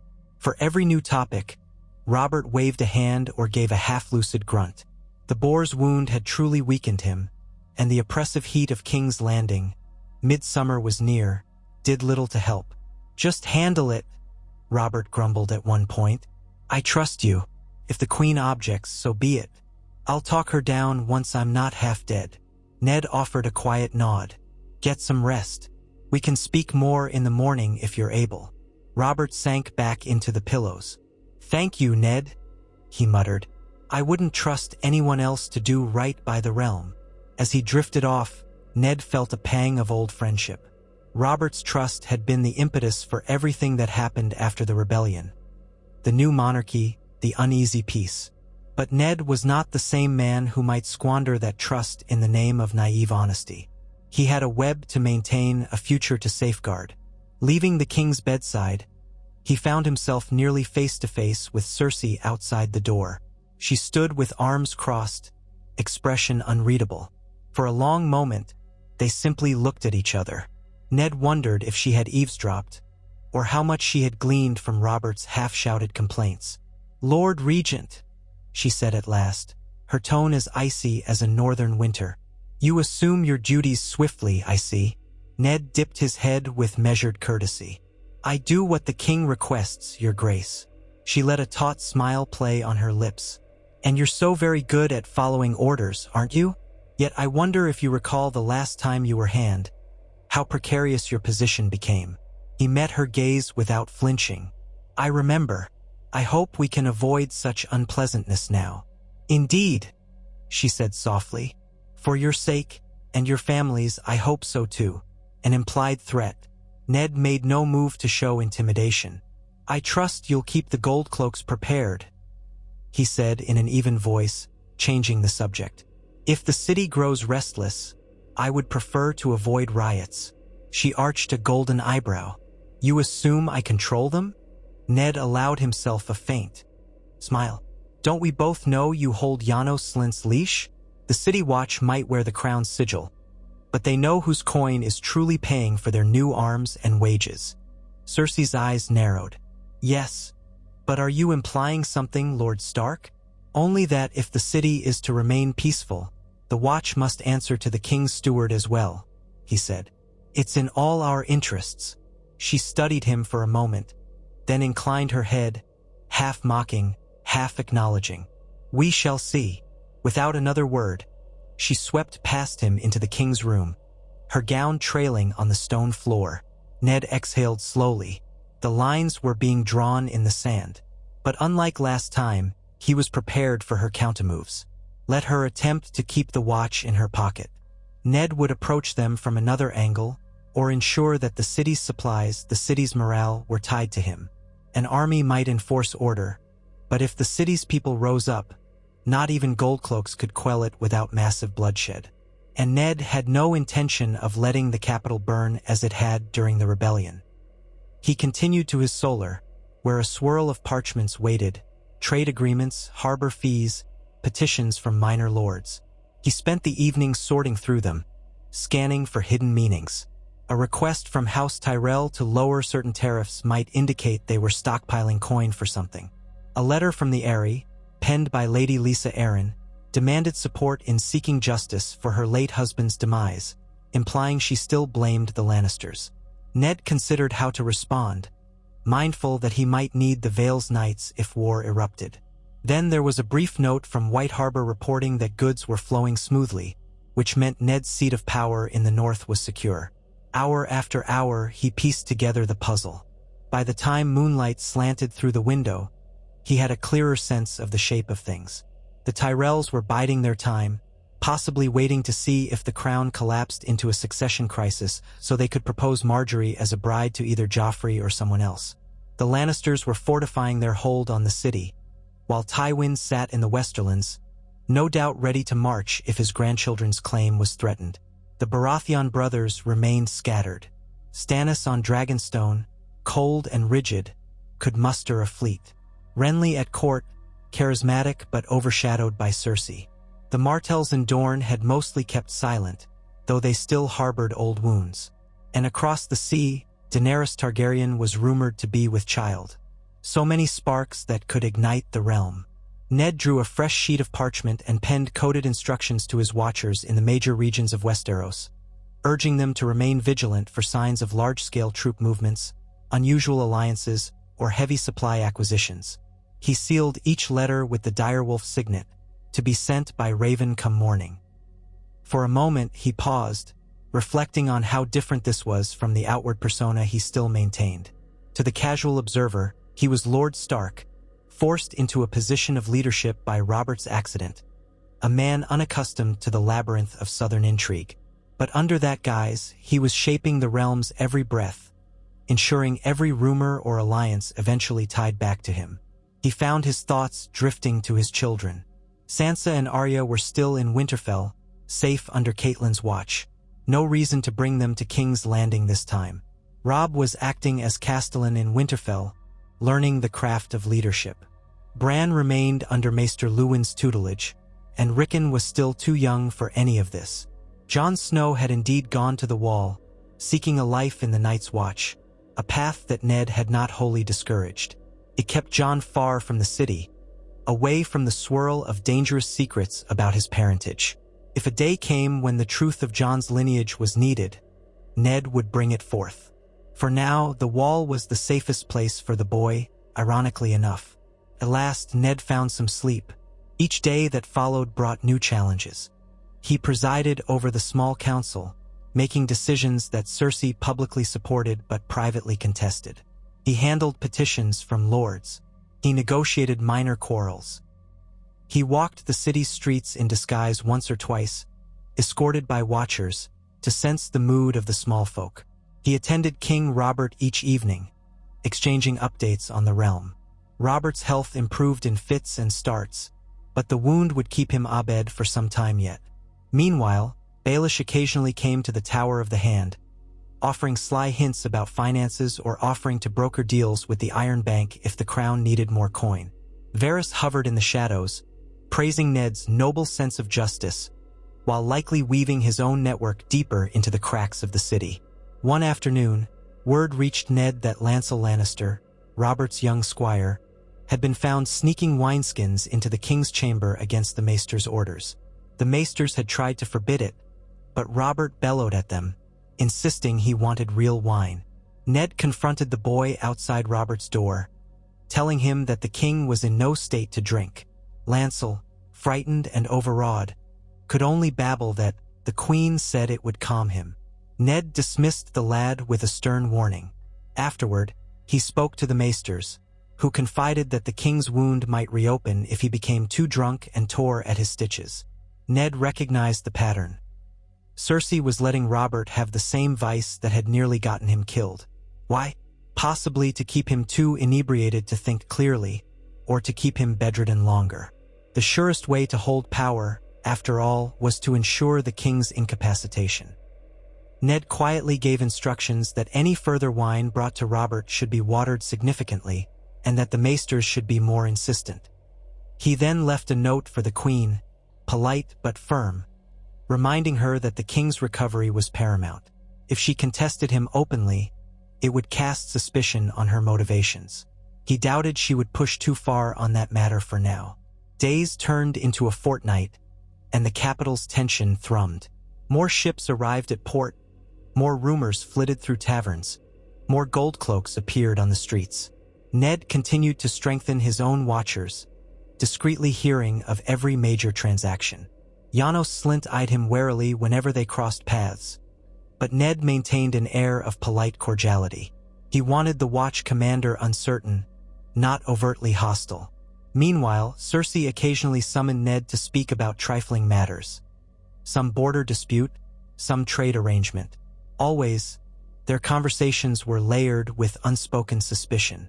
She could not outright defy the regent's authority without challenging Robert, yet she tried to shape each policy to her advantage. One night, a breathless messenger awakened Ned in his chamber. The man claimed that a band of armed mercenaries had been spotted entering the city under cover of darkness, flying no banner. Ned rose at once, dressing quickly. Had the queen hired more swords? Or was it someone else? He sent watchers to investigate. By dawn, they returned with news that the mercenaries were sellswords from the disputed lands, apparently in the pay of Peter Baelish. Baelish claimed they were hired to protect shipments of gold traveling from the Vale. Perhaps that was partly true, but Ned saw deeper. Baelish was building a private force, probably smaller than the City Watch, but fiercely loyal to him. Another layer of the game, and so it went. Every day a push, every night a countermove. The real conflagration still hovered like a storm on the horizon. Cersei grew more restless as rumors about Joffrey's parentage kept surfacing, drifting in from the riverlands and beyond. Ned never confronted her openly. Instead, he let them swirl, kept them at a low boil. If Robert recovered fully, Ned might bring him the truth in a manner that forced him to see the incest for what it was, though that risked a fierce reaction. Alternatively, if Robert worsened or died, Ned could reveal the truth in a carefully orchestrated manner, undermining Joffrey's claim and allowing the realm to unify behind another candidate. Stannis by law, perhaps, or someone else if Ned decided that was best. He weighed each scenario, refusing to be rushed. At times, he wondered whether Tywin Lannister might ride to the city, or whether Jaime Lannister would appear, swaggering and defiant. But thus far, the Lannisters in King's Landing consisted only of the Queen, her children, and a handful of knights and guards. Jaime had evidently been assigned duties elsewhere, perhaps as a pretext to keep him from overshadowing the king. Tywin, from Casterly Rock, was silent. Ned did not trust that silence. He suspected Tywin was biding his time, waiting to see if Robert died. Then he would strike. One morning, as Ned finished reviewing some harbor taxes, a raven arrived from Dragonstone. Stannis Baratheon had penned a formal letter, addressed to Lord Eddard Stark, steward of the realm under King Robert. The gist was simple. Stannis demanded an inquiry into the legitimacy of Joffrey's birth. He claimed to have certain knowledge that the boy was not of Robert's blood. He insisted the council must examine the evidence, lest the monarchy be tarnished. He threatened that if the council refused, he would bring his own proof to the lords of Westeros. Ned read the letter twice, his heartbeat steady. So Stannis had indeed discovered the truth. Or at least he believed so. The events from the original timeline echoed in Ned's mind. Stannis had fled King's Landing upon suspecting the incest, then tried to rally support. That had led to open war once Robert died, with Ned in no position to guide events. Now, the letter came to him directly while Robert still lived. This was a delicate pivot point. If Ned showed this letter to the council, Cersei would accuse Stannis of treason. Robert might be forced to consider the allegations, possibly launching a disastrous confrontation.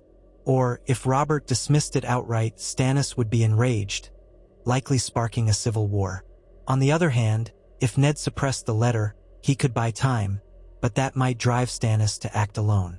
Ned decided on a middle path. He would share the letter only with Robert, in private. Let the king see how serious his brother was. Perhaps he could steer Robert into addressing the matter subtly, forcing the queen's hand. If Robert refused, well, Ned would adapt. The point was to keep the knowledge from igniting the entire realm prematurely. That evening, he visited Robert's chambers with the letter in hand. The king was upright, grumbling about the maesters restricting his food. He seemed in slightly better shape, though he moved gingerly. "Ned," Robert greeted. "More messages?" Ned offered a thin parchment. "From your brother Stannis." Robert frowned, reading it in the glow of a candle. As he went on, his frown deepened into anger. Finally, he crumpled the parchment in a powerful hand, ignoring the flash of pain that contorted his features. "This is madness," he growled. "He dares accuse the queen of lying about my children? By the gods, I should have him dragged here in chains." Ned let Robert vent. Then he said quietly, "My lord, your brother is not a frivolous man. He seldom makes accusations without cause." Robert glared. "Cause? The cause is that he's always been a cold fish, jealous of every slight, never satisfied with his lot. He probably hates that Joffrey outranks him now. Next he'll be calling me a bastard. Or you. Damned nonsense." Ned paused a moment. "You know Stannis well. He's not the type to invent such rumors. If he believes Joffrey is not your son, perhaps it's based on something he discovered." Robert's face went mottled. "You're dancing too close to treason, Ned. Are you telling me you believe this filth?" Ned set a calm hand on the king's forearm. "I don't want to believe it, but rumors have been circulating. Some claim the children share certain traits of the queen's brother. If you think it worth investigating quietly, I can do so without rousing the court." Robert tore away from Ned's gentle hold, grimacing at the pull on his wound. Damn it all. I won't have my family's name dragged through the mud. Joffrey is my heir. I won't see the boy's name blackened by Stannis' bitterness. That's final. Ned kept his voice low. As you say, but if Stannis is serious, he might bring this to the Lords of the Realm. The Tyrells, the Martells. They may look for an excuse to pick sides. War could erupt. Robert let out a tortured groan, pressing a hand to his side. Gods, it's never easy. I just want to heal, to hunt again, to drink. And the realm gives me this. All right, Ned, do whatever you must, but keep it quiet. Don't let the council know. If it's a lie, prove it and send Stannis an apology in my name. If there's something to it, he trailed off, rage dancing in his eyes. No, I won't believe it. Joffrey is my son. He's my blood, and that's the end of it. Ned bowed his head slightly. As you wish. I'll be discreet. Robert sank back, panting. Yes, do that. And if you find no proof, I want you to brand Stannis a liar. Ned said nothing. He left the king's room, the crumpled letter in hand. In the corridor, the torchlight flickered on his face. So Robert refused to see the truth, or at least refused to accept it. But he had given Ned leave to investigate. That permission was all Ned needed to gather final evidence. If he uncovered absolute proof, beyond hair color or passing rumor, Robert might be forced to confront reality. But Ned would do so on his own schedule. War was not yet convenient. He had more scaffolding to build, more watchers to position, more alliances to shape. If it served the realm for Joffrey to remain the recognized heir a while longer, so be it. He burned Stannis' letter in a candle flame, letting the parchment blacken and curl into ash in a small dish. Then he summoned Glenn, the wiry watcher, who had a knack for sleuthing. Ned handed him a list of leads, old records of births, connections to the royal lineage, the keepers of genealogical tomes. Discreetly, Ned stressed. And bring me anything unusual. Glenn nodded. I'll see to it, my lord. In the days that followed, Ned busied himself with 100 tasks, continuing to read the swirl of rumor and tension. Glenn's investigation progressed quietly. Meanwhile, King Robert grew restive, demanding to leave his bed. The maesters only allowed limited movement with a cane. Now and then, Robert hobbled into the courtyard to watch knights spar, cursing his own injury. He seemed to notice how the city watch was more heavily armed. Why so many crossbows? He asked one morning, glowering at a unit of gold cloaks practicing in the yard. Janos Slint fumbled with an explanation. A precaution, your grace. We heard some of the city's criminals might plan to riot if your health turned ill. Lady Sansa, a rumor about the price of bread, that is, the gold cloaks merely want to be prepared. Robert cursed, turning to Ned. Any truth to that? Are we having bread riots? Prices have risen slightly, Ned said, but not enough to cause riots. The watch is simply exercising caution. Robert grunted. I hate caution. Used to be. I'd quell trouble by riding through the city with my hammer.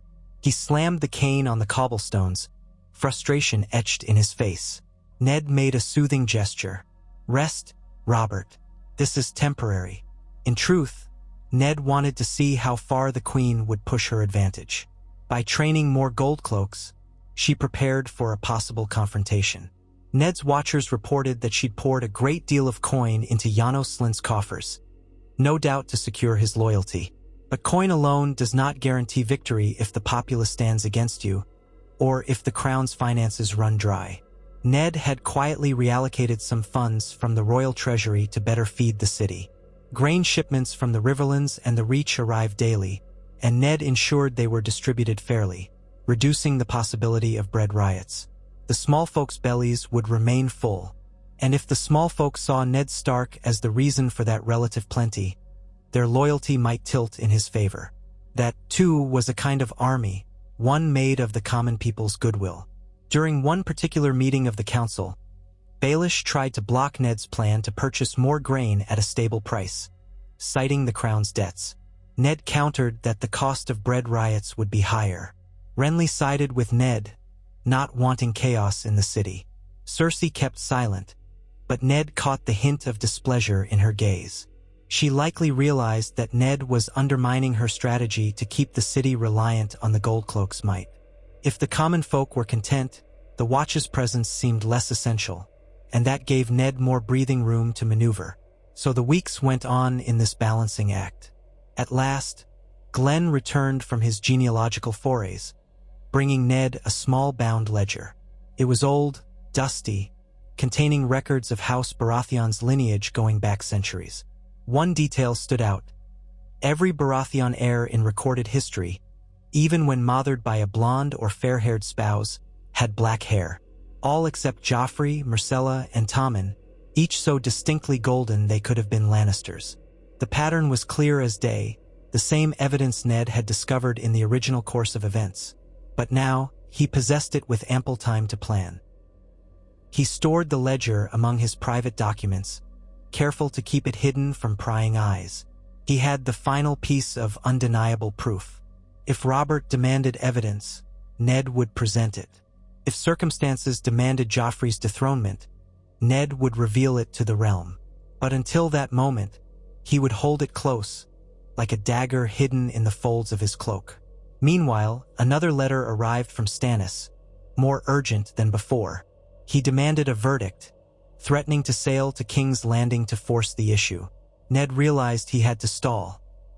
He penned a careful reply, inviting Stannis to meet discreetly in the Stormlands, away from the capital, to discuss the matter. He used vague language that neither confirmed nor denied the allegations. If he could keep Stannis away from King's Landing a bit longer, it might prevent an early conflict that would set the entire realm ablaze. By now, King Robert was well enough to walk without the cane for short intervals. His surly temper improved slightly, though he still glared whenever he saw the Queen or the Goldcloaks. He had not asked Ned about Stannis's claim again, which indicated he was content to let Ned handle the trouble quietly. Cersei, for her part, seemed to sense something brewing. She began pressing Robert to hold a grand tournament in celebration of his recovery, perhaps to distract the masses, perhaps to prove that Joffrey was indeed recognized as the rightful heir. Robert wanted none of it at first, growling that tournaments cost too much gold. But the small council, spurred by Baelish, who always enjoyed the gambling profits tournaments generated, eventually convinced Robert to relent. Ned saw in it an opportunity as well. A tournament would bring knights and lords from all over the realm. Their presence in the city could be dangerous, or it could help Ned take the measure of their loyalties. He resolved to ensure that his watchers mingled freely among the visitors, gleaning which houses still supported the crown, which leaned toward the Lannisters, and which might be swayed by talk of Targaryens or Baratheons. Weeks of preparation for the tournament turned the city into a carnival of anticipation. Merchant stalls proliferated, inns overflowed, banners flew. Robert's mood brightened, at least superficially. He reveled in the idea of being able to watch justs again, though he was in no shape to mount a horse himself. Joffrey, arrogant and newly 13, strutted about the castle in golden finery, clearly pleased to play the role of a princely patron of the justs. Myrcella and Tommen followed along, innocent of the deeper tensions swirling around them. Cersei oversaw the arrangements with fierce attention, ensuring the Lannister men would have a strong showing. On the eve of the tournament, Ned strolled through the camp outside the city walls. Colorful pavilions dotted the landscape. The smell of roasting meat mixed with the acrid tang of sweaty horses. Music drifted from a dozen camps, and talk of the morrows just filled the air. Many knights recognized Ned, bowing or saluting. He acknowledged them with a polite nod, listening to their chatter. Some were loyal to the crown, some to Tywin Lannister's gold, some to other lords who had grudges to settle. Ned tested the waters, gleaning that if a major conflict erupted, these knights would likely break into factions. It was a tapestry of potential alliances. He returned to the Red Keep that night, mind abuzz with speculation. During the tournament itself, the stands were crowded with nobles and common folk alike, cheering as armored knights thundered across the lists. Robert, though not fully healed, presided over it from a cushioned seat. Cersei sat beside him, resplendent in green and gold. Joffrey stood behind them, near the haughty lords of the court. Ned took his place at Robert's other side, not particularly enjoying the sport, but using it as an opportunity to observe. He spotted knights from the Reach, the Westerlands, the Vale. He saw envoys from Dorne in the stands, though no major Martell figure was present. He saw House Frey's presence in the lesser seats, a gaggle of Frey sons with shifty eyes.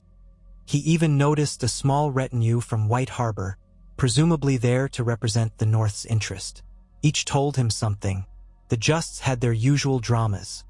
Lances shattering, a few injuries, squires scurrying about. A man from the Stormlands unhorsed 3 opponents in a row before the mountain. Ser Gregor Clegane ruthlessly unseated him. The crowd roared or shrieked, enthralled by the violence. Meanwhile, Baelish circulated among the betting lords, no doubt pocketing his share of gold. Ned exchanged a cool glance with him across the stands. The master of coin merely smiled, dipping his head in mock courtesy. At the height of the day, Robert turned to Ned. "There's a certain cheer in violence, eh? Makes me long for the old days." Ned forced a half-smile. "I remember those days. I prefer peace now." Robert snorted, then clutched his side with a grimace. Well, maybe so. But this is a spectacle, at least. Makes people forget their troubles." Ned nodded, but his gaze drifted to the Queen, who was watching a Lannister retainer joust. She must have felt his stare, for she glanced over and gave a small, inscrutable smile. Ned's thoughts churned. If the realm found itself at war, tournaments would be forgotten in a day, replaced by real bloodshed. He hoped to avert it, or, failing that, to engineer it on his terms. At last, the day's jousting ended. A final set of winners claimed honors, and the crowd slowly dispersed into evening celebrations. Robert declared the festivities would continue on the morrow with archery contests, melees, and feasting. As people poured back into the city, Ned lingered, scanning the departing crowd for faces of note. He spotted the Hound, Sandor Clegane, among the throng, looking surly.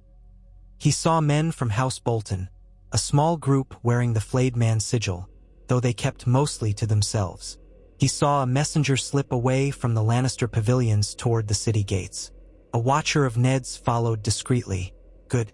Returning to the Red Keep, he found that Glenn had left a sealed note for him. "Stannis has departed Dragonstone," it read in coded script. "Destination uncertain, possibly Storm's End, or perhaps a hidden cove. He travels with a few loyal knights. Watchers remain on high alert, so Stannis was on the move." The pieces kept shifting. Ned destroyed the note and spent a thoughtful evening in his chamber, occasionally hearing the distant echo of revelry in the city below. Soon, the realm would near a boiling point. Would Robert's fragile convalescence last? If he died, would Joffrey ascend, or would Ned produce evidence of incest, forcing the throne to pass to Stannis? If that happened, would the Lannisters rise in revolt? Or would the Tyrells and Martells seize the chance to break free of the crown's authority? The combinations were endless. Yet Ned clung to the knowledge that he had the vantage point. He had watchers everywhere, he held Robert's trust. He had the genealogical proof stashed away, and he had enough sway in the city to keep people fed. He was the quiet pivot upon which everything could turn. He recalled his father's statue in Winterfell's crypts and the vow he had silently made. He would protect his family, and he would protect the realm even if it meant drowning it in illusions. Only a handful of nights ago, he'd had a dream of the crypts again, hearing the voices of old Starks whispering that the North must guard the realm against the storms that came from the South. He had awakened in a sweat, reminding himself that yes, the North was strong, and he was its guardian, but that the game stretched across every corner of Westeros. Closing his eyes, he allowed himself a brief moment of stillness. Tomorrow, he would watch the final events of the tournament, feign polite interest, perhaps slip in a few comments to Robert about the city's needs or about how well the North was managing. Then he would send out more letters, gather more threads. If war came, he would ensure that House Stark stood unassailable, or at least in a position to shape the outcome. And if, by some fortune, war could be averted and a more stable regime forged, that too might be possible under his guiding hand. It was a slender hope. The wheel of ambition ground mercilessly, and too many houses harbored old wounds. But Ned Stark would not shirk from the burden. He had not asked to be the realm's puppet master, but he had accepted it all the same. In the flickering candlelight, the city's noises fading outside, Ned permitted himself a final thought. He was on the cusp of a confrontation with the Queen, with the Lannisters, with the unborn threat of a Targaryen across the sea, and with two Baratheon brothers, one of whom was dangerously proud, the other dangerously ambitious. Yet here he was, in the seat of power, wearing a mask so convincing that even those who suspected him had no proof. Every letter, every whisper, every sword's tilt in the city told a small part of his story. To the lords, he was the honorable Stark, noble and weary. To the small folk, he was a quieter presence than Robert, but still trusted. To the Queen, a potential enemy. To Baelish, a puzzle that refused to be solved. To Varys, a quiet storm that might drown them all. And to himself, he was simply the caretaker of all these fragile alliances, certain that only his subtle design could save Westeros from tearing itself apart. No bard would sing of this truth. They would call him the loyal friend, the reluctant hand, the man of honor. Only the old gods knew he was none of those things, or all of them at once. Blowing out the candle, he let darkness envelop the chamber. There, in the hush of night, he felt the steady pulse of the realm moving under his palm, like a living creature too large to see in full, but not too large for him to guide. He closed his eyes, mind weaving a tapestry of strategies. Dawn would bring another surge of events, and he would be ready. So the days marched onward, golden and tense, leading Ned and the realm toward the crescendo of conflict that lurked just ahead. If Robert's final hunts or the Queen's final gambits or Stannis' insistent claims came to a head, the silent wolf of Winterfell would be at the center, the invisible hand on the lever. And so long as no single house discovered the full extent of his quiet manipulations, so long as they believed him exactly who they thought he was, Ned Stark would remain unassailable.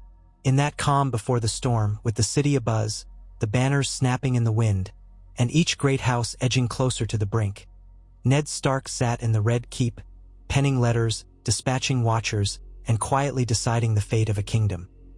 Every rumor crossing the city, every knight testing his steel, every raven bearing messages to distant lords, all formed part of the tapestry he wove. The seeds were planted. The pieces were in motion.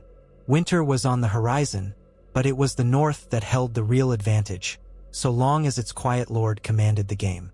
And all across King's Landing, men and women prepared for feasts, for justs, for the illusions of grandeur. None suspected that, behind the stoic expression of the Warden of the North, the realm's destiny was being shaped moment by moment, each thread sliding inexorably into his hand. If war must come, it would arrive on his terms. If peace could be salvaged, it would be by his design. Either way, the realm unknowingly danced to the tune of Ned Stark, the cunning wolf in the shadows, devout father, loyal friend, honorable lord on the surface, yet beneath it all the true puppet master of Westeros. Ned Stark awoke to the sound of distant trumpets, still groggy from a night spent poring over letters in the candlelit hush of his solar. Morning light seeped through the shutters, illuminating a swirl of dust motes. Beyond the narrow window, King's Landing bustled, voices rising as small folk and nobles alike rushed toward the tournament grounds for the final day of festivities. The city had not seen such an event in years. 2 full days of justs, melees, archery contests, and feasting. King Robert, though still in pain, had ordered the spectacle to continue, eager to drown his lingering aches in the cheers of the crowd. Ned dressed quickly, splashing cold water on his face, mindful that every hour brought the realm closer to a tipping point. Too many eyes, gold cloaks, Sel's words, watchers loyal to the Queen or to Baelish, plus his own hidden agents, now prowled the streets. The tension cloaked the city like a humid storm front, awaiting the strike of lightning. He buckled on a light sword belt for ceremony's sake and stepped into the corridor. A pair of Stark guardsmen, sworn to his service, fell in behind him with bows of respect. No longer simply the Warden of the North, Ned was now the king's steward in all but name, authorized to govern until Robert's strength returned. Though the arrangement was official, the queen's displeasure was no secret. Each day, she found subtle ways to remind Ned that he was an interloper in her domain. He answered her with unyielding courtesy, refusing to give her cause to brand him a traitor before Robert fully healed. It was a delicate dance, one that demanded constant vigilance. He descended the winding staircase to the Tower of the Hand's main hall, where servants bustled about with trays of bread and cheese. Outside, the day sparkled bright, dust floating in the sunbeams that sliced across the courtyard. From far off, there came a swell of cheers, likely the small folk taking their seats in the wooden stands. A runner in Baratheon livery hurried up, breathless, and bowed. "My Lord Stark," the young man panted. "His Grace is already at the royal box. He commanded me to fetch you. The opening ceremony is about to begin." Ned sighed inwardly. Already, Robert was pushing himself, ignoring the maester's advice. "I'll be there presently," he said. "Has the Queen joined him?" "Yes, my lord.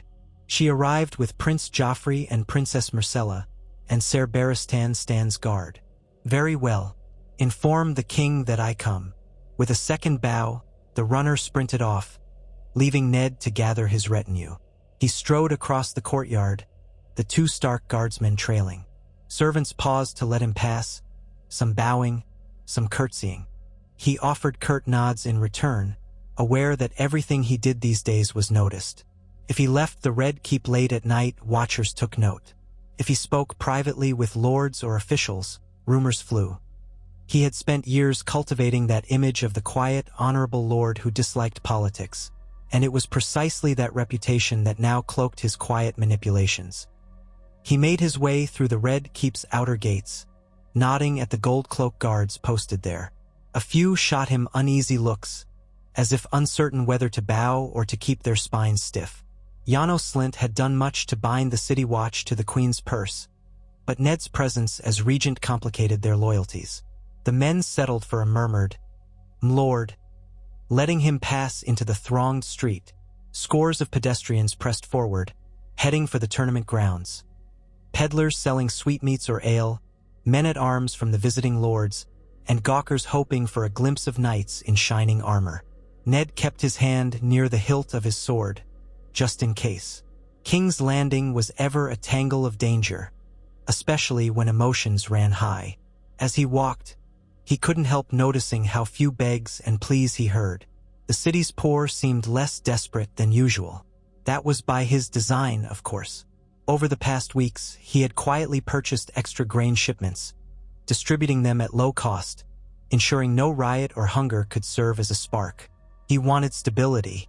Cersei likely preferred a city on edge, reliant on her armed watchmen.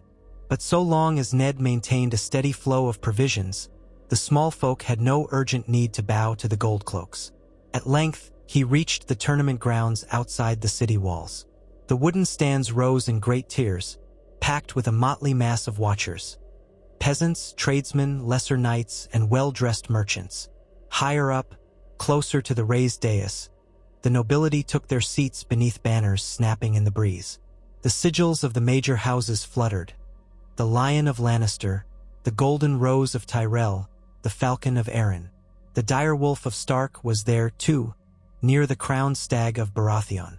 Everywhere, the smell of horseflesh and trampled grass mingled with the sizzling aroma of spiced meats. Musicians played a jaunty tune, half lost in the cacophony of voices. Following the wide aisle reserved for royalty, Ned approached the royal box. King Robert sat in a cushioned chair, leg propped on a footstool, a goblet of wine in hand. Cersei occupied the seat beside him, clad in a gown of deep emerald that offset her golden hair. Joffrey, Myrcella, and Tommen were arrayed in lesser chairs, with guardsmen and attendants behind them.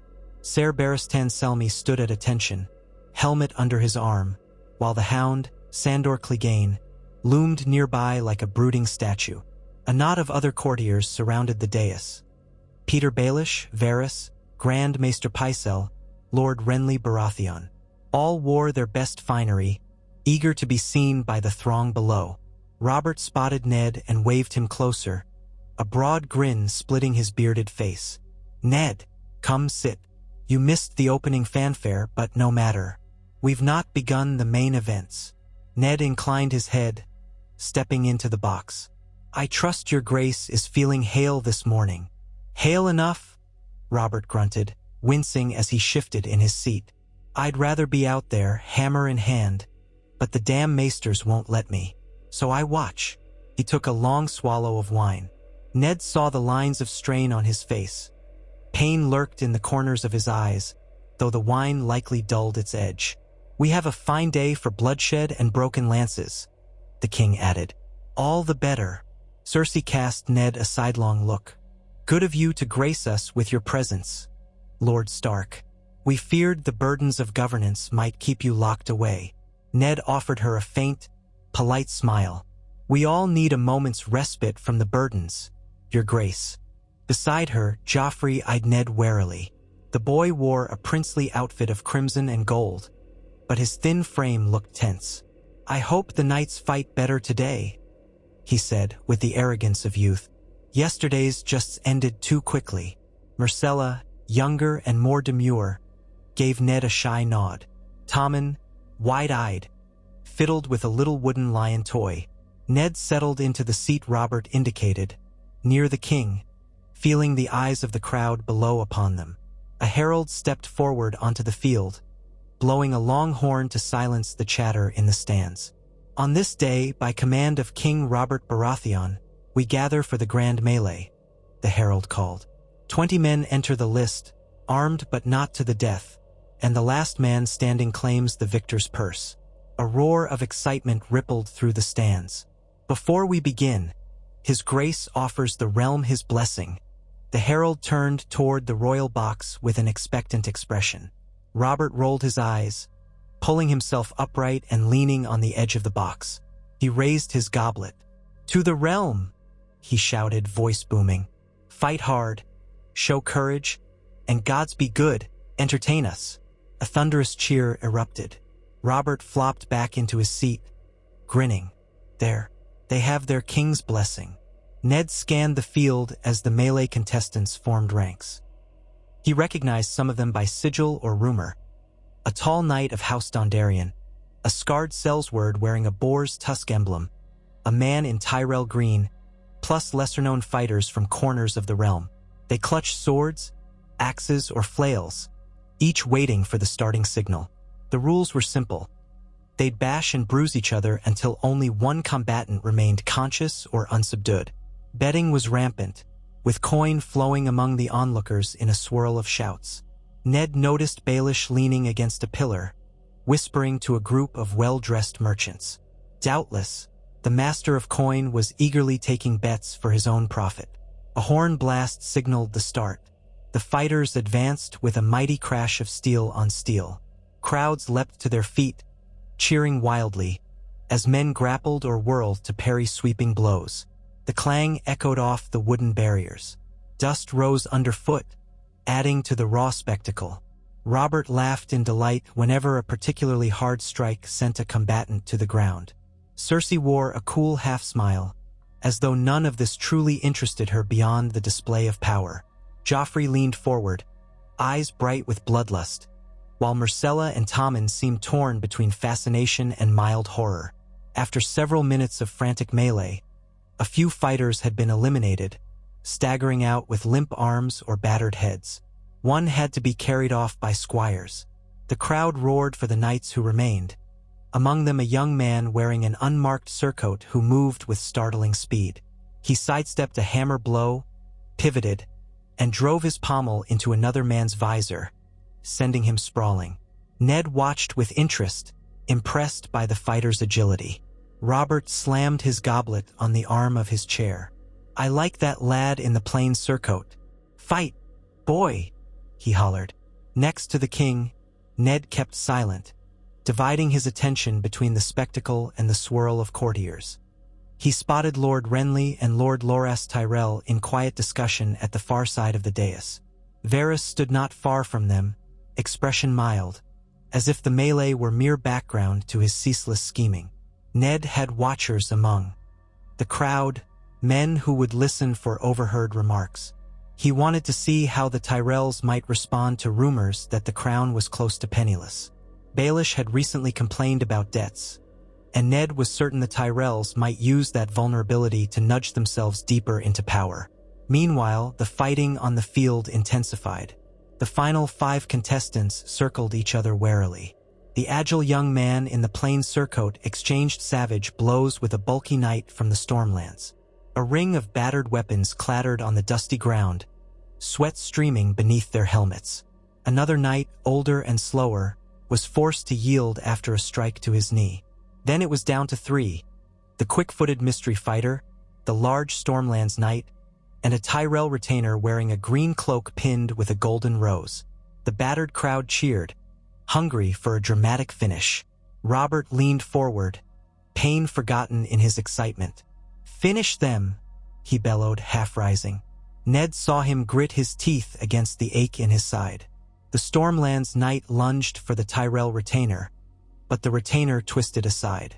In that instant, the quick-footed young man capitalized, whipping his blade in a tight arc that clanged against the knight's helm. The blow staggered the knight to his knees. A second strike sent the man's sword spinning away, and the horn signaled his defeat. That left the Tyrell man and the agile unknown, both panting, dusty. The crowd roared louder. Circling each other, they traded feints and jabs. Ned's eyes flicked from one to the other, impressed by how skillful this final duel had become. The Tyrell fighter, though tired, mustered a swift thrust. The unknown barely blocked it in time, metal shrieking on metal. The two locked swords for a heartbeat, each straining. Then the unknown twisted, letting the Tyrell's momentum carry him forward. Off balance, the Tyrell retainer stumbled, crashing to one knee. The plain-surfaced knight wasted no time. He brought the flat of his blade down with a ringing blow against the Tyrell's helm. The man sagged, dropping his sword. A brief hush held the air. Then the horn resounded 3 times, signaling a final victory. The crowd went wild, chanting for the victor. Robert cheered, clapping a meaty hand on the wooden railing, while Cersei gave a measured applause. Joffrey smirked, and Tommen let out an excited whoop. Ned's gaze fixed on the victor, who lifted his visor at last. Beneath it was a youthful face, black hair plastered by sweat. He looked no older than 20, with keen gray eyes that scanned the stands. A herald announced him as Ser Bren of the Wendwater, newly knighted, sworn to no particular lord. Robert waved boisterously, beckoning the young knight. Come collect your prize," he hollered.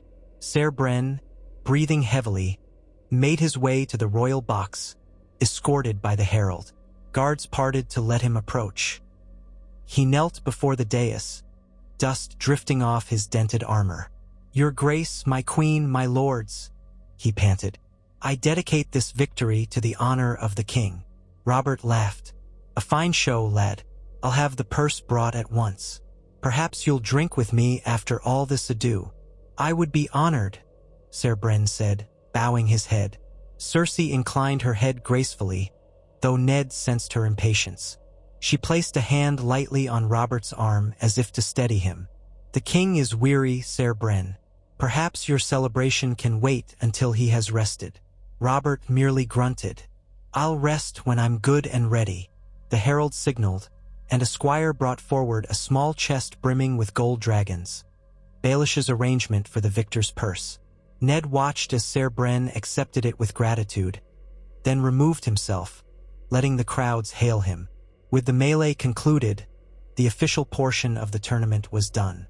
Another wave of cheers erupted, drowning out further conversation. Soon, people began drifting away for midday feasts. Robert sank back into his seat with a sigh. "Ah, that was good to see. Almost makes me want to pick up my hammer again." Cersei's jaw tightened, but her tone was smooth. "You mustn't overexert yourself, my lord. The realm needs you whole." Robert glanced at her, then waved a dismissive hand. "Spare me. Let's return to the Red Keep. I'm hungry. They'd better have boar or venison." something hearty. As if summoned by the king's remark, servants closed in, preparing to escort him. Ned stood, offering an arm. "I'll help, if you'll allow, your grace." Robert grumbled but accepted. Together, they navigated the steps down from the dais, flanked by gold cloaks. The queen and the royal children followed, with Baelish and the rest in their wake. A swirl of onlookers parted before them, bowing and cheering. Ned could feel the city's eyes on him as he aided the king along, Robert wincing every few steps but refusing to pause. Once inside the Red Keep's gate, the crowd's roar receded. Robert was sweating, and Ned spotted small flecks of pained tension around his eyes. "Let me help you to your chambers," Ned said softly. "You've done enough for one morning." "Very well," Robert snapped, though more out of annoyance at his own weakness than at Ned. He signaled for the rest to disperse. "You can all go and feast without me. I want to lie down." Cersei and the children parted ways. Joffrey took Myrcella and Tommen away, presumably to show off. Baelish, Varys, and the others vanished down side corridors. Ned guided Robert to his chambers, where a pair of maesters stood ready.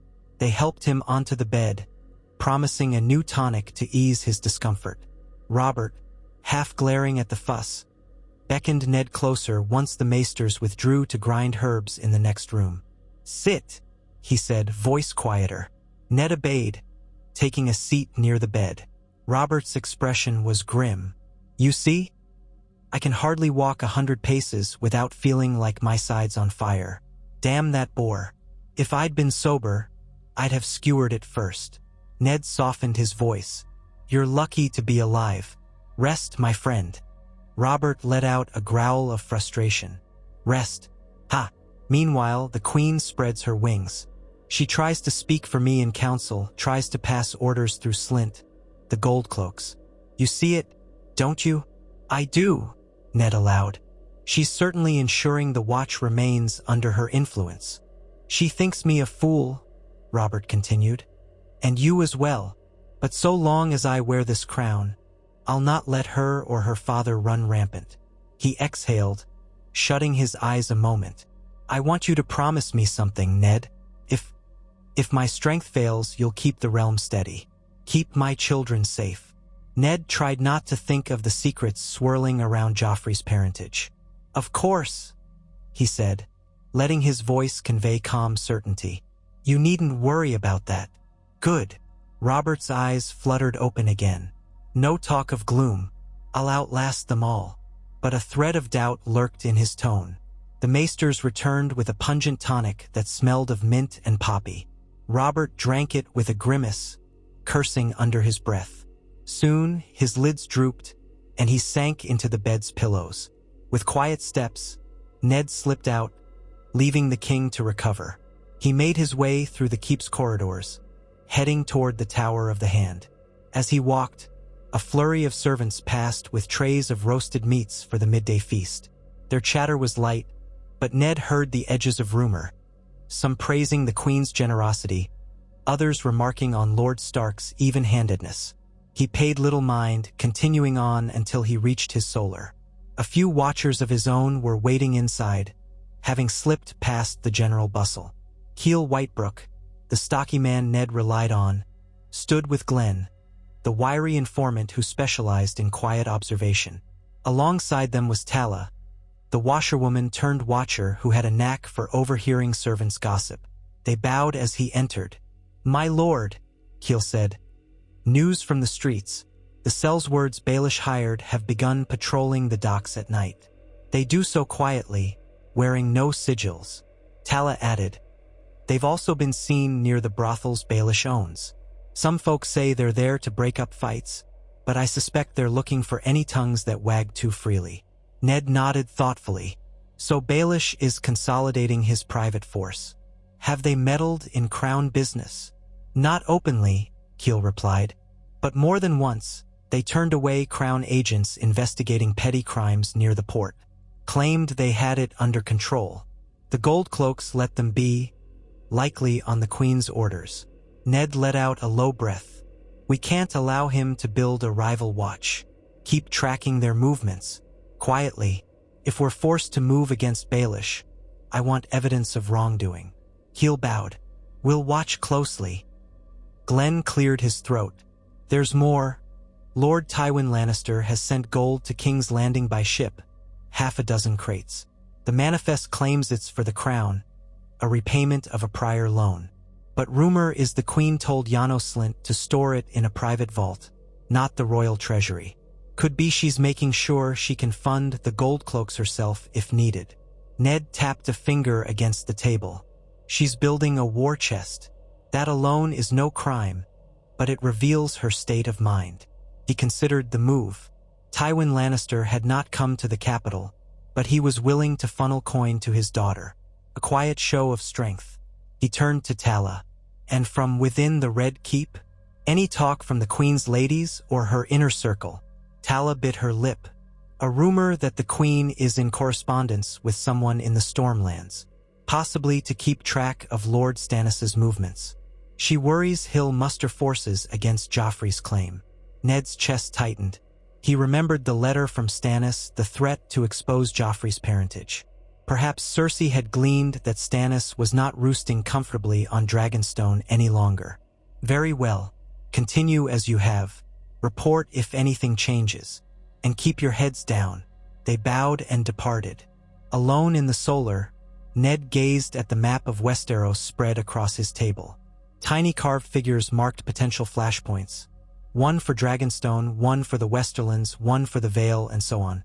From the vantage of Winterfell, these struggles might seem far, but from the Red Keep, they pressed in on every side. With Robert in fragile health, the realm was a feast for vultures.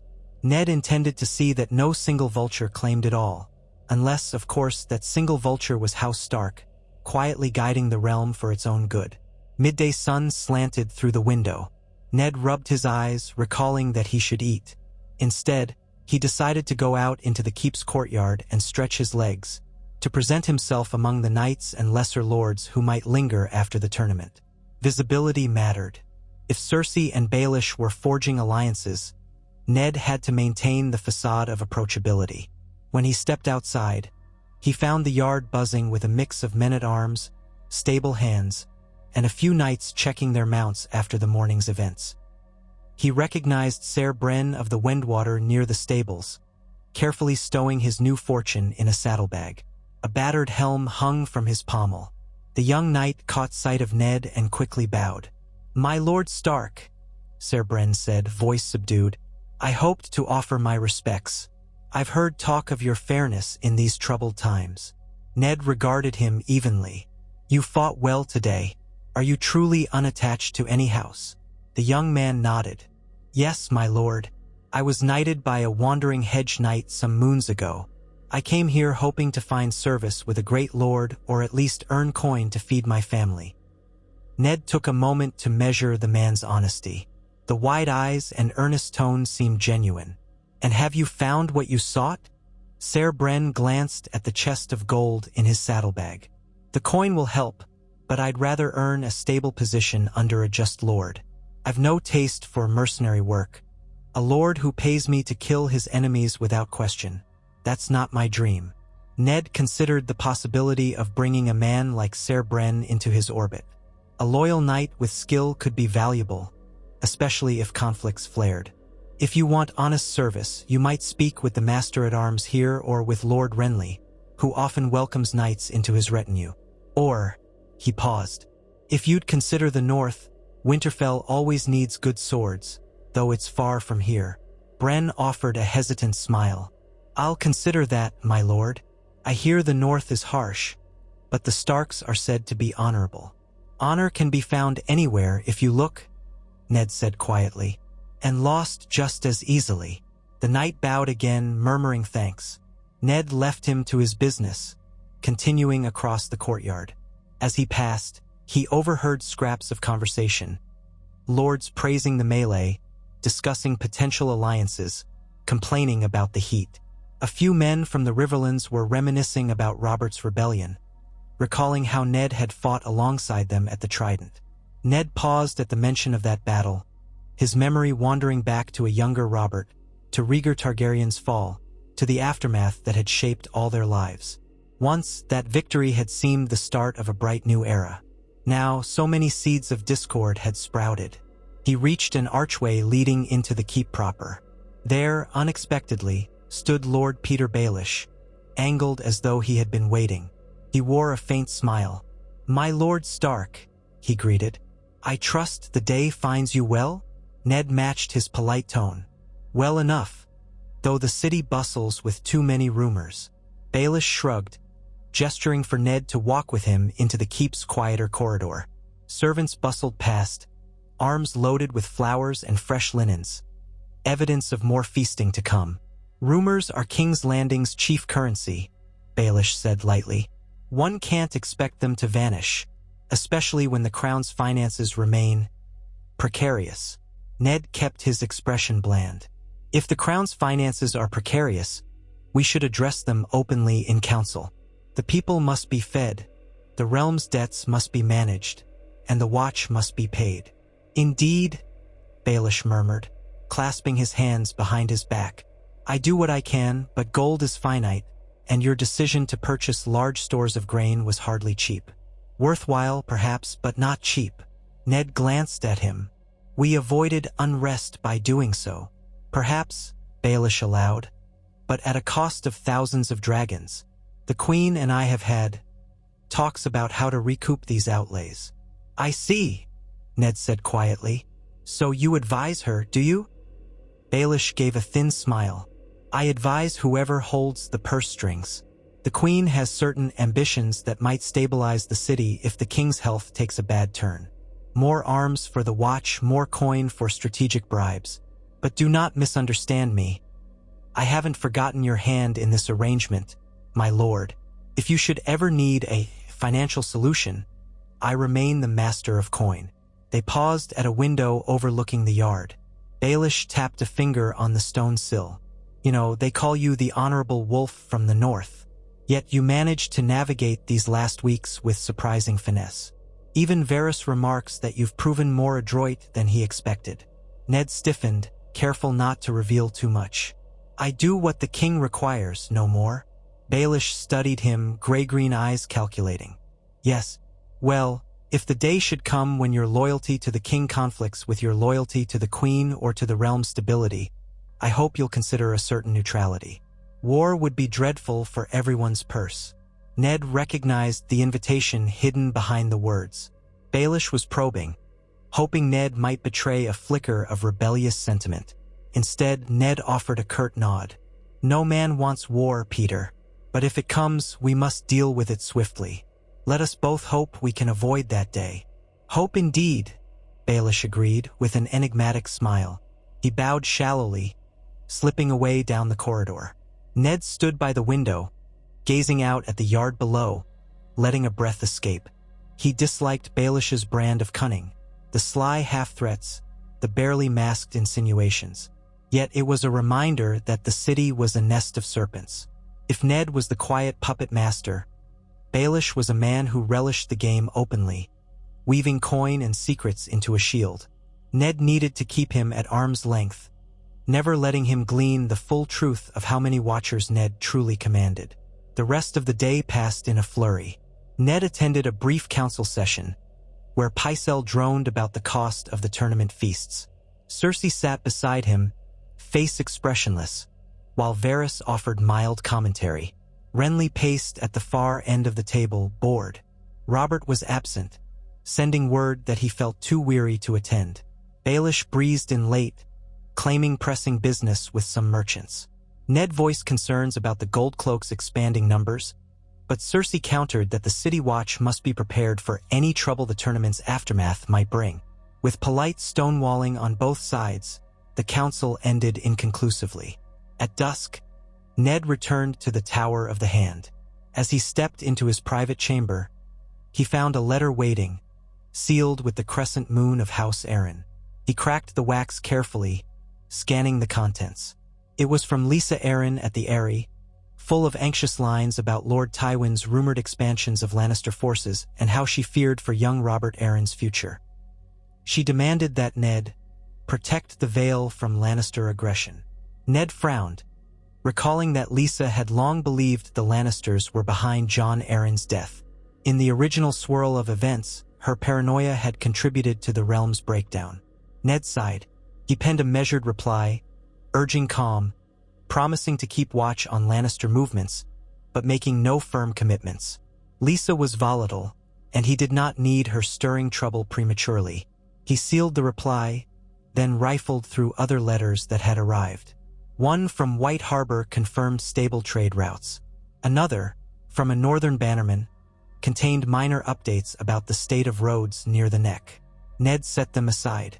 At last, he found a short message in coded script from one of his watchers in the Stormlands. Lord Stannis has anchored near Storm's End with a small retinue. Locals say he is gathering knights loyal to him. He speaks of a rightful claim. Ned's heart sank slightly. Stannis was indeed on the move, amassing supporters for a challenge. The letter gave no mention of a large army, but Stannis would gather men if he could. If he forced a confrontation, the realm could see open war. Ned set the letter down, thinking hard. He had tried to delay Stannis, suggesting they meet at a neutral location, but evidently the man was forging ahead, convinced of his righteousness. If Stannis marched on King's Landing while Robert still lived, the city might tear itself apart in confusion. Or if Robert died suddenly, Stannis would likely declare himself king at once, citing Joffrey's illegitimacy. The Lannisters would never bow, and blood would fill the streets. Ned ruminated by the flickering candle. He had to find a way to contain Stannis or channel his zeal. If Robert recovered fully, perhaps Ned could finally show him the genealogical proof, confront him with the truth, and push for a measured resolution that did not plunge the realm into chaos. But Robert's pride was a formidable barrier. He had angrily dismissed the notion of Joffrey's illegitimacy before. Would he come around? Perhaps if Ned could find more damning evidence, like the Queen and Jaime caught in the act, or testimony from a reliable witness, that might force Robert to see sense or at least to act. Yet time was short. Stannis would not wait forever. He resolved to write a private letter to Stannis that very night, urging caution once more. He would claim that an official inquiry was underway, that Ned needed discreet time to gather proof. That might placate Stannis so long as it appeared genuine. Ned set quill to parchment, crafting the words carefully. He ended with a plea that Stannis do nothing without first consulting him, reminding the Lord of Dragonstone that an ill-timed rebellion would only empower the Lannisters. Then he sealed it, instructing one of his watchers to find a swift courier who would sail for the Stormlands on the morrow. That done, Ned slumped into a chair, exhaustion rolling over him. He pressed his palms together, thinking of the many webs. Cersei and Baelish in the city, Tywin funneling gold from the west, Lisa Arryn trembling in the east, Stannis stirring in the south, the Tyrells quietly testing the waters. Meanwhile, across the sea, Daenerys Targaryen, carrying Rhaegar's blood, might eventually pose a threat if the Dothraki ever crossed. The tapestry was immense, and each thread vibrated with tension. Ned exhaled. He had embraced this role, but it weighed heavily. Night set in. Torches glimmered in the courtyard below. The Red Keep's great hall buzzed with celebrants finishing their feasts. Ned considered joining them but thought better of it. Instead, he doused the candle and left, heading for one of the lesser-used garden paths near the Godswood. He often found solace among the trees, especially at night. Though the southern Godswood was small compared to Winterfell's ancient grove, it had a handful of weirwoods with carved faces, silent witnesses to generations of rulers. Ned walked there, alone, letting moonlight guide his steps. A mild breeze stirred the leaves. Ned paused beneath the heart tree, hearing the faint trickle of water. He rested a hand on the pale bark, remembering the crypts of Winterfell, the ancestors who had taught him duty above all else. Honor, too, but that was not so simple anymore. He had twisted the concept of honor into something more pliable, using cunning for the realm's sake. Had his father or brother lived, would they approve? He closed his eyes, as though the tree might whisper answers. All he felt was the night's hush, unjudging. When he emerged from the Godswood, the keep's corridors lay nearly deserted. A few wandering servants bowed, drifting off with lanterns in hand. Ned began his return to the Tower of the Hand. As he turned a corner, a flicker of movement caught his eye. 2 gold cloaks standing watch at a corridor that typically stood empty. He paused, stepping into the deeper shadows behind a pillar. The gold cloaks exchanged low words he couldn't quite hear. Why guard an unused corridor at this hour? Curious, Ned circled around, following a parallel hallway. He found a small side passage that allowed him to peer down the corridor's length. There, by the glow of a single torch, he glimpsed Ser Island Payne, the King's Justice, standing rigidly near a door. Island was an unsettling figure at the best of times, with his hollow cheeks and silent presence. His tongue had been cut out years ago by the Mad King. Now he seemed to be on some private errand. Moments later, another shape stepped from the room. Queen Cersei herself, cloaked, hair partially hidden under a hood. She whispered something to Ser Island. He nodded, expression blank. Then the queen strode down the corridor, the gold cloaks stepping aside to let her pass. Island Payne remained behind, as if guarding whatever lay inside that room. Ned's heart beat faster. What business could the Queen and the King's Justice have in a tucked-away chamber at this hour? Some secret interrogation? An arrangement for another act of violence? Ned weighed whether to reveal himself or attempt to investigate further. Cersei's footsteps grew distant, the swirl of her cloak disappearing into the gloom. Ser Island remained a forbidding presence in front of the door. Confronting him directly would yield little. He could not speak, but he could draw steel. Ned decided caution was best. He withdrew as quietly as he could, steps soft on the stone. If the Queen was plotting something sinister, he needed more than a midnight confrontation. He needed watchers, proofs. He returned to the Tower of the Hand, mind a whirl. It occurred to him that the Queen might be interrogating someone who had discovered too much, or perhaps forging documents, disposing of evidence, or planning some form of blackmail. She was bold, especially when she thought none were watching.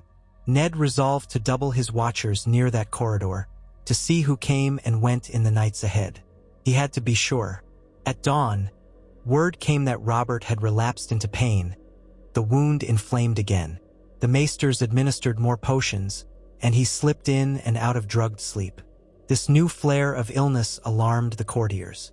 Baelish and Pycelle whispered about a possible regency, while Renly pressed for more resources to ensure stability. The Queen outwardly expressed concern but seemed oddly composed. Janos Slynt had gold cloaks posted at key points throughout the keep, restricting movement.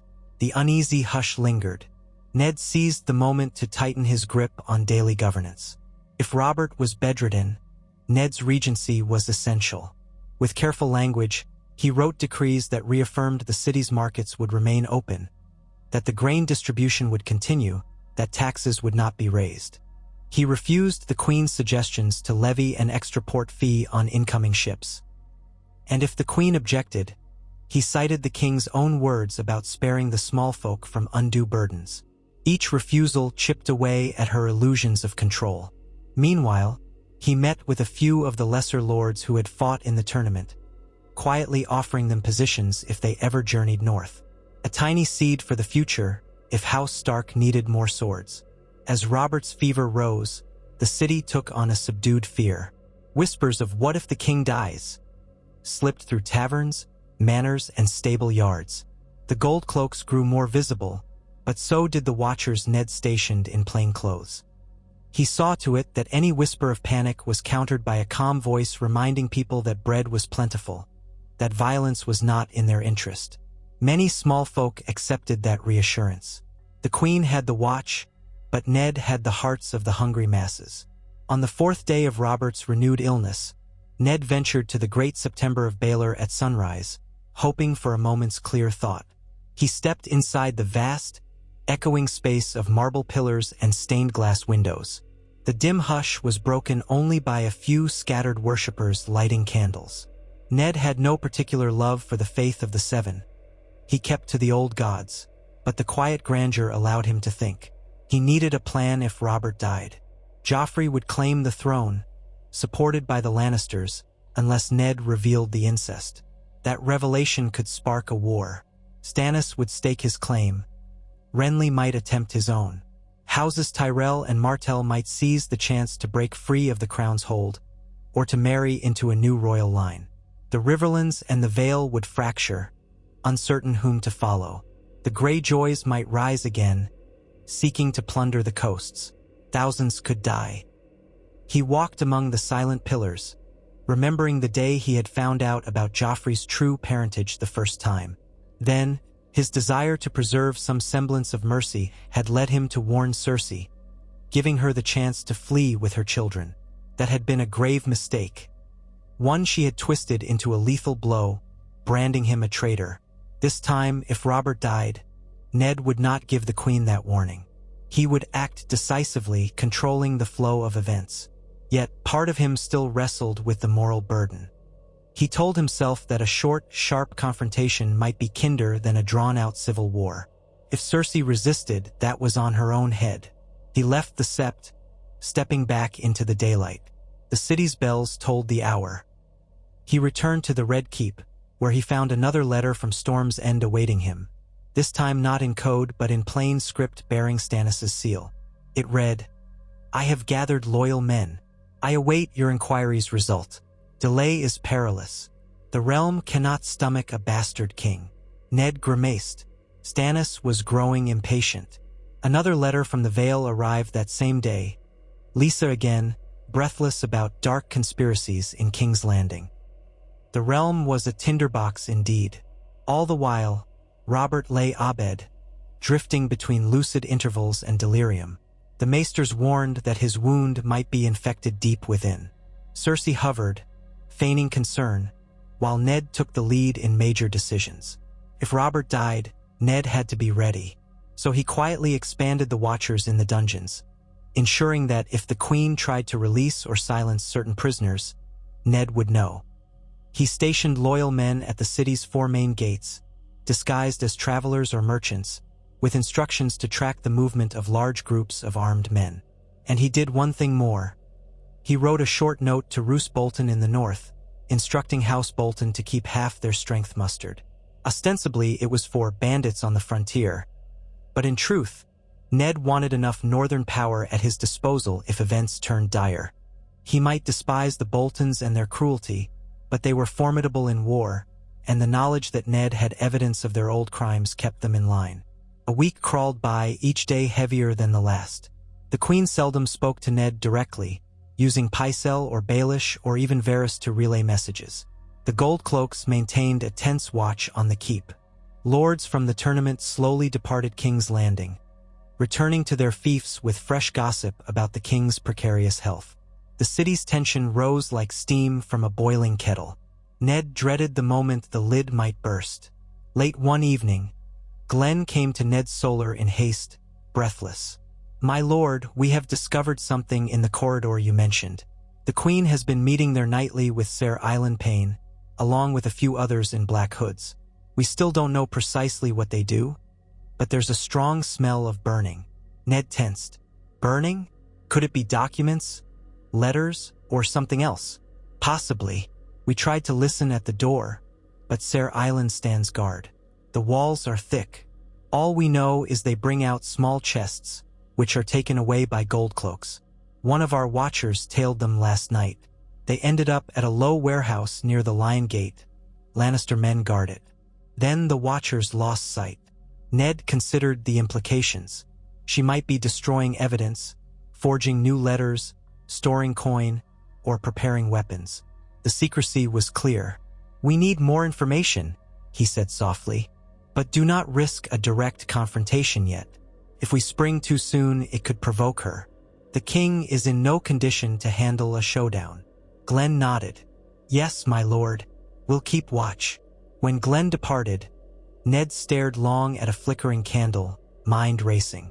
Could Cersei be forging royal decrees in Robert's name, to be unveiled once he died? Could she be stockpiling wildfire or some other destructive force? The memory of the Mad King's caches of wildfire haunted Ned. Or was she simply smuggling more Lannister gold into the city, ready to buy off any opponents? The possibilities were endless, none comforting. He took a deep breath, preparing himself for the next stage. If Robert's health did not improve soon, Ned might have to act before the Queen did. But he preferred to gather more proof first. That night, he slept little, drifting off only to dream of black wolves roaming the red corridors, their eyes gleaming with cunning. The next day, word spread that King Robert had awakened more lucid, though still weak. Ned hurried to his chambers, where he found the king propped on pillows, sweat beading his brow. Robert's face was pale, but his eyes had a spark of clarity. Cersei was absent, though a pair of Lannister guards stood near the door, stern-faced. Pycelle hovered with a pot of some herbal concoction. Robert motioned Ned closer. "They say I nearly died again," he muttered. "I can feel the fever still, like a damnable fire in my gut. But I won't lie still any longer, Ned." "You must heal," Ned insisted, keeping his voice gentle. Robert shook his head. "Heal by rotting in bed while the city wonders who will wear the crown next? I'd sooner drag myself out there if I have to crawl." He grimaced in pain. "No, enough coddling. Pycelle can fuss all he likes. I want my armor readied." Ned knew better than to show open disagreement in front of the guards. "At least give it a day or two. Let the fever truly break. Then, if you must." The king clenched his jaw. "Fine, but only a day. Then I rise." He gestured to Pycelle. "Out, all of you. Let me speak with Ned alone." The maester set down the pot, bowed, and shuffled off, the guards trailing him out of earshot. Robert waited until the door clicked shut. Then he exhaled shakily, turning to Ned with real fear behind his eyes. "I've had dreams, Ned. Dreams of the boar returning, goring me again. I keep seeing the city on fire. Do you think it's the fever, or a sign from the gods?" Ned thought of the unrest brewing. "Probably the fever," he lied softly. "We'll keep the city from burning, I promise you." Robert gave a dry chuckle. "I wish I shared your faith. The Queen and I, we're strangers now. Even my children." His voice broke, then hardened. "Where is Joff? Probably preening, calling himself a man grown. He doesn't visit. Myrcella and Tommen came by, at least. Good sweet children. But the boy..." He trailed off, eyes clouding with either sorrow or confusion. "Is Joff truly my own?" he whispered, a moment of raw vulnerability. Ned froze. Was this the moment Robert might finally accept the truth? If Ned answered too bluntly, the king might lash out in rage or denial. But if he lied outright, it would close the door forever. He spoke carefully. "You've always treated him as a son. You love him as one. That must count for something." Robert's gaze shifted, torn. "Love, yes, or duty? If I found out that scoundrel was not mine..." His hands clenched the sheets. "I'd kill them, Ned. Her, him, all who lied to me. Gods. I don't even know what I'd do." Ned placed a steadying hand on the king's arm. "You must rest, Robert. We can't unravel the realm on suspicions alone." Robert trembled slightly. What if the realm is already unraveling? Then, as if the effort exhausted him, he closed his eyes, sinking back into the pillows. "Go," he rasped. "I need to sleep." Ned rose, heart pounding. He left quietly, uncertain if Robert even heard him go. The king's outburst rattled him. If Robert truly came to believe the rumors, his response might be savage and immediate, plunging them all into a war. Yet if he never confronted the truth, the realm's divisions would only worsen, giving Cersei time to maneuver. Ned had wanted Robert to accept the truth calmly, but there was nothing calm about the man's temper. Days blurred after that, each one an exercise in quiet vigilance. The Watchers reported that the Queen continued her mysterious nighttime meetings with Ser Island Payne. More chests were moved. Lord Varys subtly hinted to Ned that the Queen grows bold in the darkness, but offered no specifics. Baelish courted rumors of a private guard, while continuing to stoke the city's economy with gambling houses and taverns. Stannis' letter arrived, even more insistent, demanding Ned declare himself openly. Ned delayed once again, claiming the king was on the verge of returning to health, that an official inquiry would soon commence. Meanwhile, the Tyrells gave signs of mobilizing in the Reach, albeit discreetly, possibly preparing to side with whichever claimant offered them the greatest advantage. House Martell sent no direct word from Dorne, yet travelers whispered that Oberyn Martell had returned from exile, gathering swords as well. The entire realm felt like a massive battlefield waiting for the first sword to fall. Ned met with the small council, including a drowsy Pycelle, a smooth-tongued Baelish, an unreadable Varys, and a restless Renly. The queen presided with regal poise, announcing that the king was recovering well, and that a hunt might be arranged soon to celebrate his return. Ned heard the lie behind her words. Robert remained weak. The hunts were her best chance to see him out of the city, away from prying eyes. Perhaps she intended to stage an accident, as had nearly happened before. He made a mental note to dissuade Robert from hunting under any pretense. After the council, the queen summoned Ned to a brief private meeting in a small antechamber. She stood near an ornate table bearing fruit and wine, though she touched none of it. Ned smelled the faint perfume she wore, delicate yet laced with tension. "You wish to speak, Your Grace?" he asked calmly. Cersei turned, eyes gleaming. "Yes, Lord Stark. I wanted to ensure that we have no misunderstandings. The king is, as you say, still regaining his strength. I fear you push him too quickly back into his duties. He needs rest above all else." Ned inclined his head. "I only do what he asks of me." Her lips curved in a cool smile. "Does he ask, or do you volunteer? My watchers tell me you are quite active in city affairs, quite determined to shape every detail." Ned refused to take the bait. "The city needs firm governance, Your Grace. With the king indisposed, it falls to me and the council. We don't want chaos." "Of course not." She took a step closer, voice dropping. "But let me warn you, Ned Stark, that if you overreach, if you stray from the king's will and meddle in sensitive matters, you will find House Lannister is not so easily crossed. My father has been patient thus far, but he will not remain so forever." Ned met her gaze evenly. "I serve the king's will, not my own. Whatever these sensitive matters are, I assure you I have no wish to stir conflict." She studied him, perhaps trying to discern a lie. "You've become adept at playing the game. But heed me well. A single misstep, and you'll find the City Watch arrayed against you, along with the might of House Lannister. Not even the North can save you then." Ned let a heartbeat pass. "We both want peace in the realm, do we not?" Cersei's face betrayed no warmth. "If peace means my children remain secure and unchallenged, then yes. If not, well, I have little use for the illusions of peace. I've learned that sometimes a show of force is the surest path to security." She turned away, effectively dismissing him.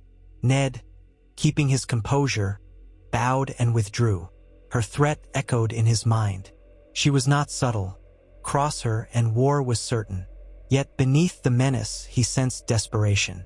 She must suspect how close Robert was to discovering the truth. Or perhaps she knew Stannis was rallying men. Or loomed. That night, Ned's watchers brought word of another suspicious cargo delivered to the Queen's secret corridor. He decided it was time to act. Under cover of darkness, while the corridor was unoccupied, Ned led Keel Whitebrook and 2 other loyal men to inspect the area. They crept past dozing goldcloaks, guided by a map Ned had gleaned from the castle's old records. A hidden passage offered an proa. To the back of that same room. Quiet as shadows, they slipped into the passage, pressing their ears against the stones. A faint, acrid smell of chemicals permeated the air. It reminded Ned vaguely of certain potions the alchemists used. His heart hammered. Could the Queen be stockpiling wildfire?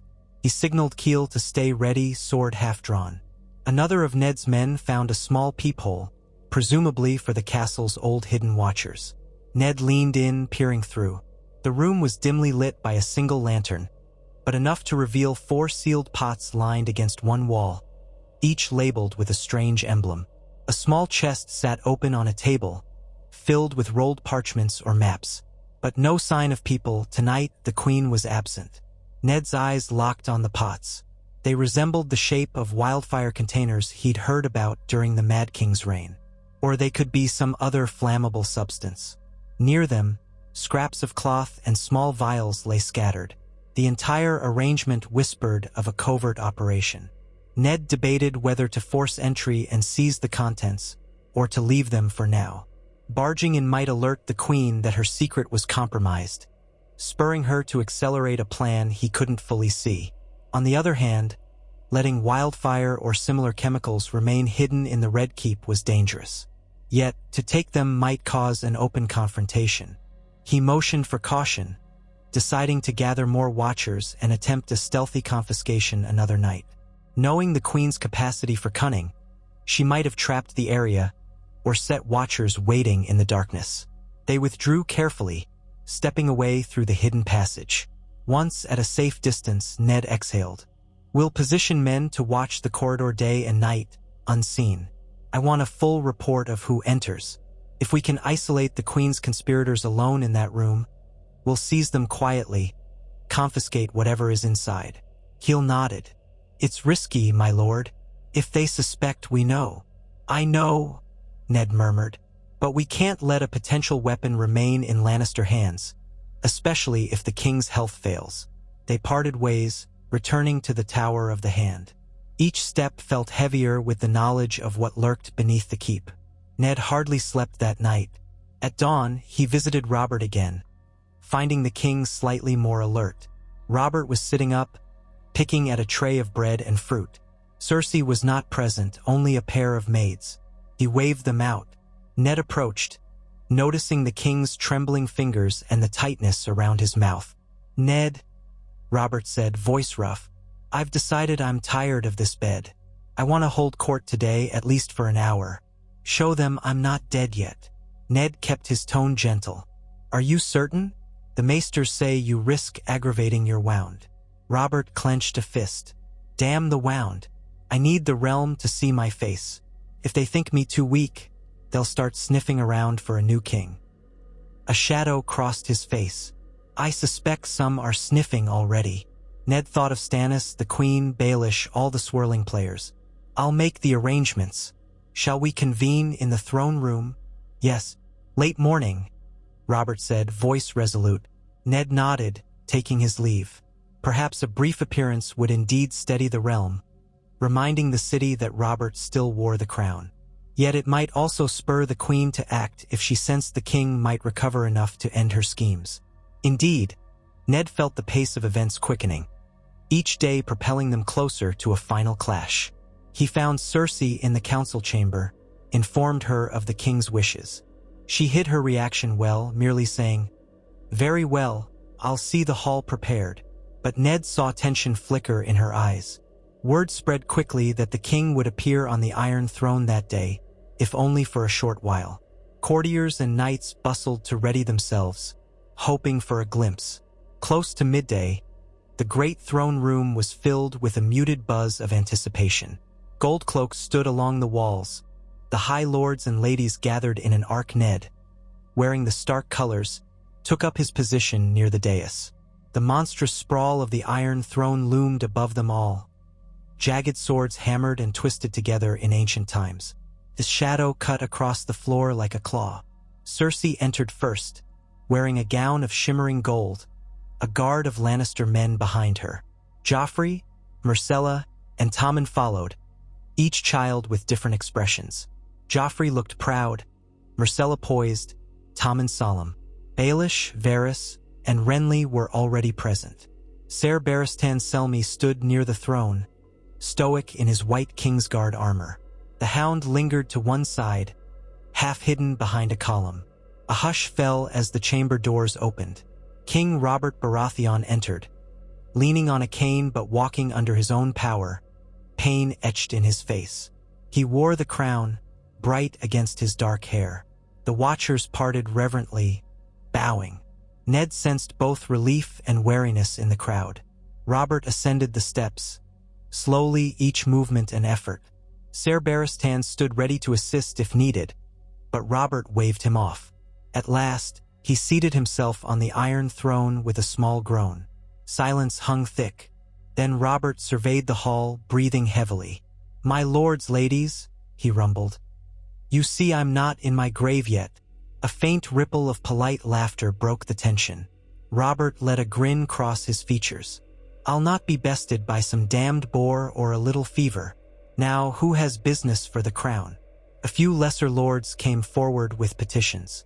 Robert listened, handing off matters to Ned or letting Baelish address treasury concerns. Cersei looked on, face unreadable. The session lasted less than an hour, as the king tired quickly. At the end, he shifted, pushing himself upright, ignoring the twinge of pain. "Before we conclude," Robert said, "let all know I shall resume my kingly duties fully soon. Any who think to stir trouble in my city." His gaze flicked across the watchers, had best reconsider. With that, he signaled the end. Trumpets sounded. The crowd bowed. Robert rose, leaning heavily on the cane, and made his slow exit. Ned walked beside him, offering an arm. Outside the throne room, the king sagged against a pillar, sweat beading on his brow. Cersei came up behind them, worry on her face or perhaps annoyance. "That was enough for one day, dear husband," she said, voice smooth. Robert glared. "I'll rest now, yes, but the realm knows I'm not dead. Let them fear me again." "Yes, let them," Cersei said softly. "Come, I'll help you to your chambers." Ned started to offer assistance, but the queen's men stepped in, blocking him. Robert waved him away. "I'll be fine, Ned. See to the day's tasks." Ned bowed as they departed, gold cloaks in tow. He caught a glimpse of Cersei's face, tight-lipped, as though she was making frantic calculations. Robert had shown the entire court he still had some fight left. That might push her to accelerate whatever plan she had been nursing with those secret containers. He sensed the realm poised on a razor's edge. He turned away to find Peter Baelish eyeing him with a curious smile. "Well, that was quite the demonstration," Baelish said, stepping closer. "Our dear king, defying sickness. Do you suppose that will quell all rumors of imminent war?" "I doubt anything could quell them entirely," Ned replied. "But it may buy us time." "Time can be a double-edged sword," Baelish observed. "Delay too long, and one's enemies grow bolder. Act too soon, and one risks accusations of tyranny." Ned raised an eyebrow. "Which do you recommend?" "Me?" Baelish gave an innocent shrug.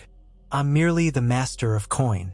But if I were you, I might hold my next move in secret, then strike at exactly the moment that yields the greatest advantage." His eyes glinted, as if inviting Ned to confide. Ned offered a polite nod. "Noted, Lord Baelish." Baelish dipped his head in return, slipping away among the courtiers. Ned exhaled, forcing calm. Yes, that was precisely the strategy. He had quietly readied watchers, positions, potential alliances, everything poised to strike. If Robert overcame his wounds fully and confronted the queen with the truth, perhaps a lesser conflict would result.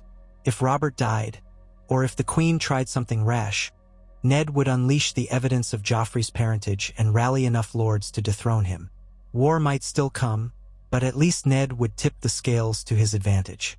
He returned to the Tower of the Hand, mind circling the puzzle. Late in the day, a raven arrived from the Stormlands, a short note from one of Ned's watchers near Storm's End. "Stannis grows impatient. He plans to sail for King's Landing soon if no word reassures him." Ned scowled. Soon indeed.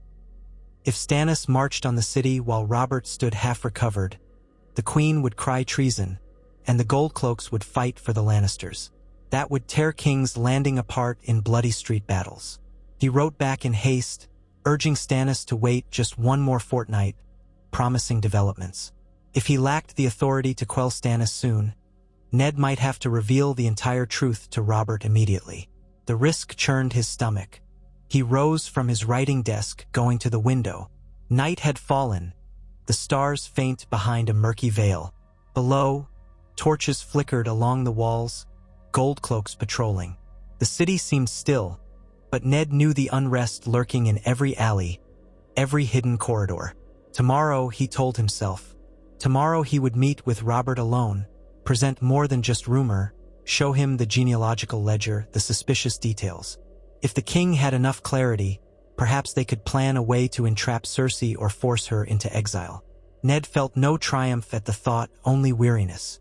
But better an exile than a war that consumed thousands of lives.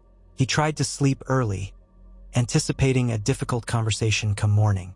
But well past midnight, a sharp knock roused him from half-slumber.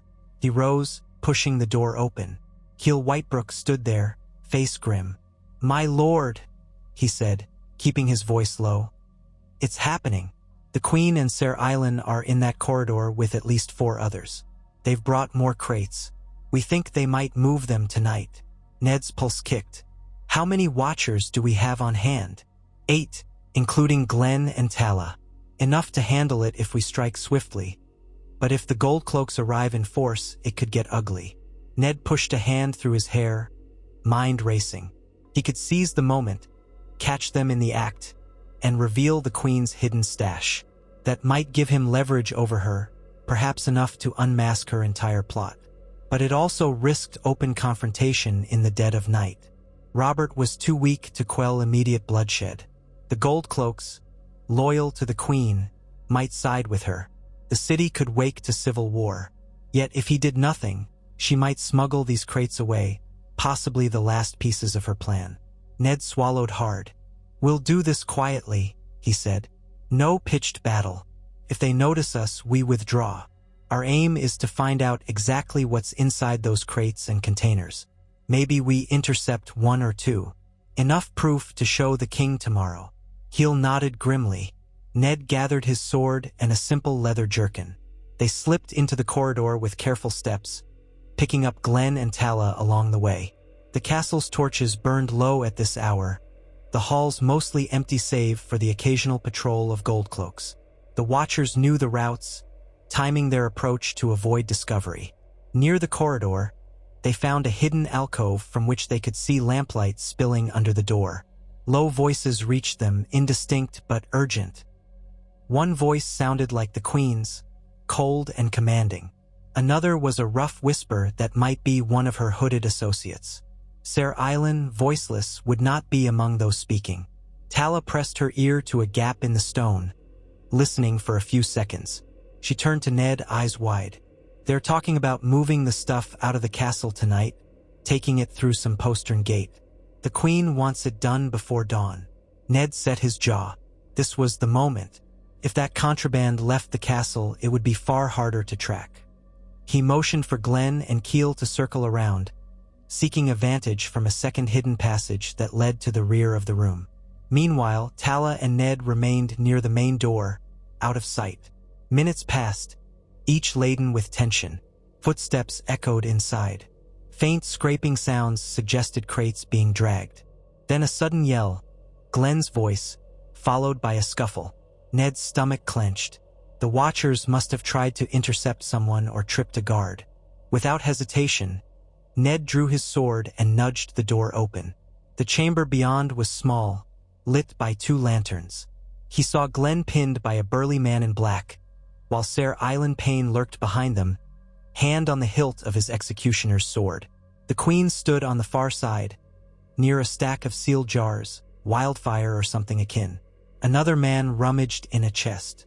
At Ned's entrance, the Queen's gaze snapped to him, shock flickering across her face.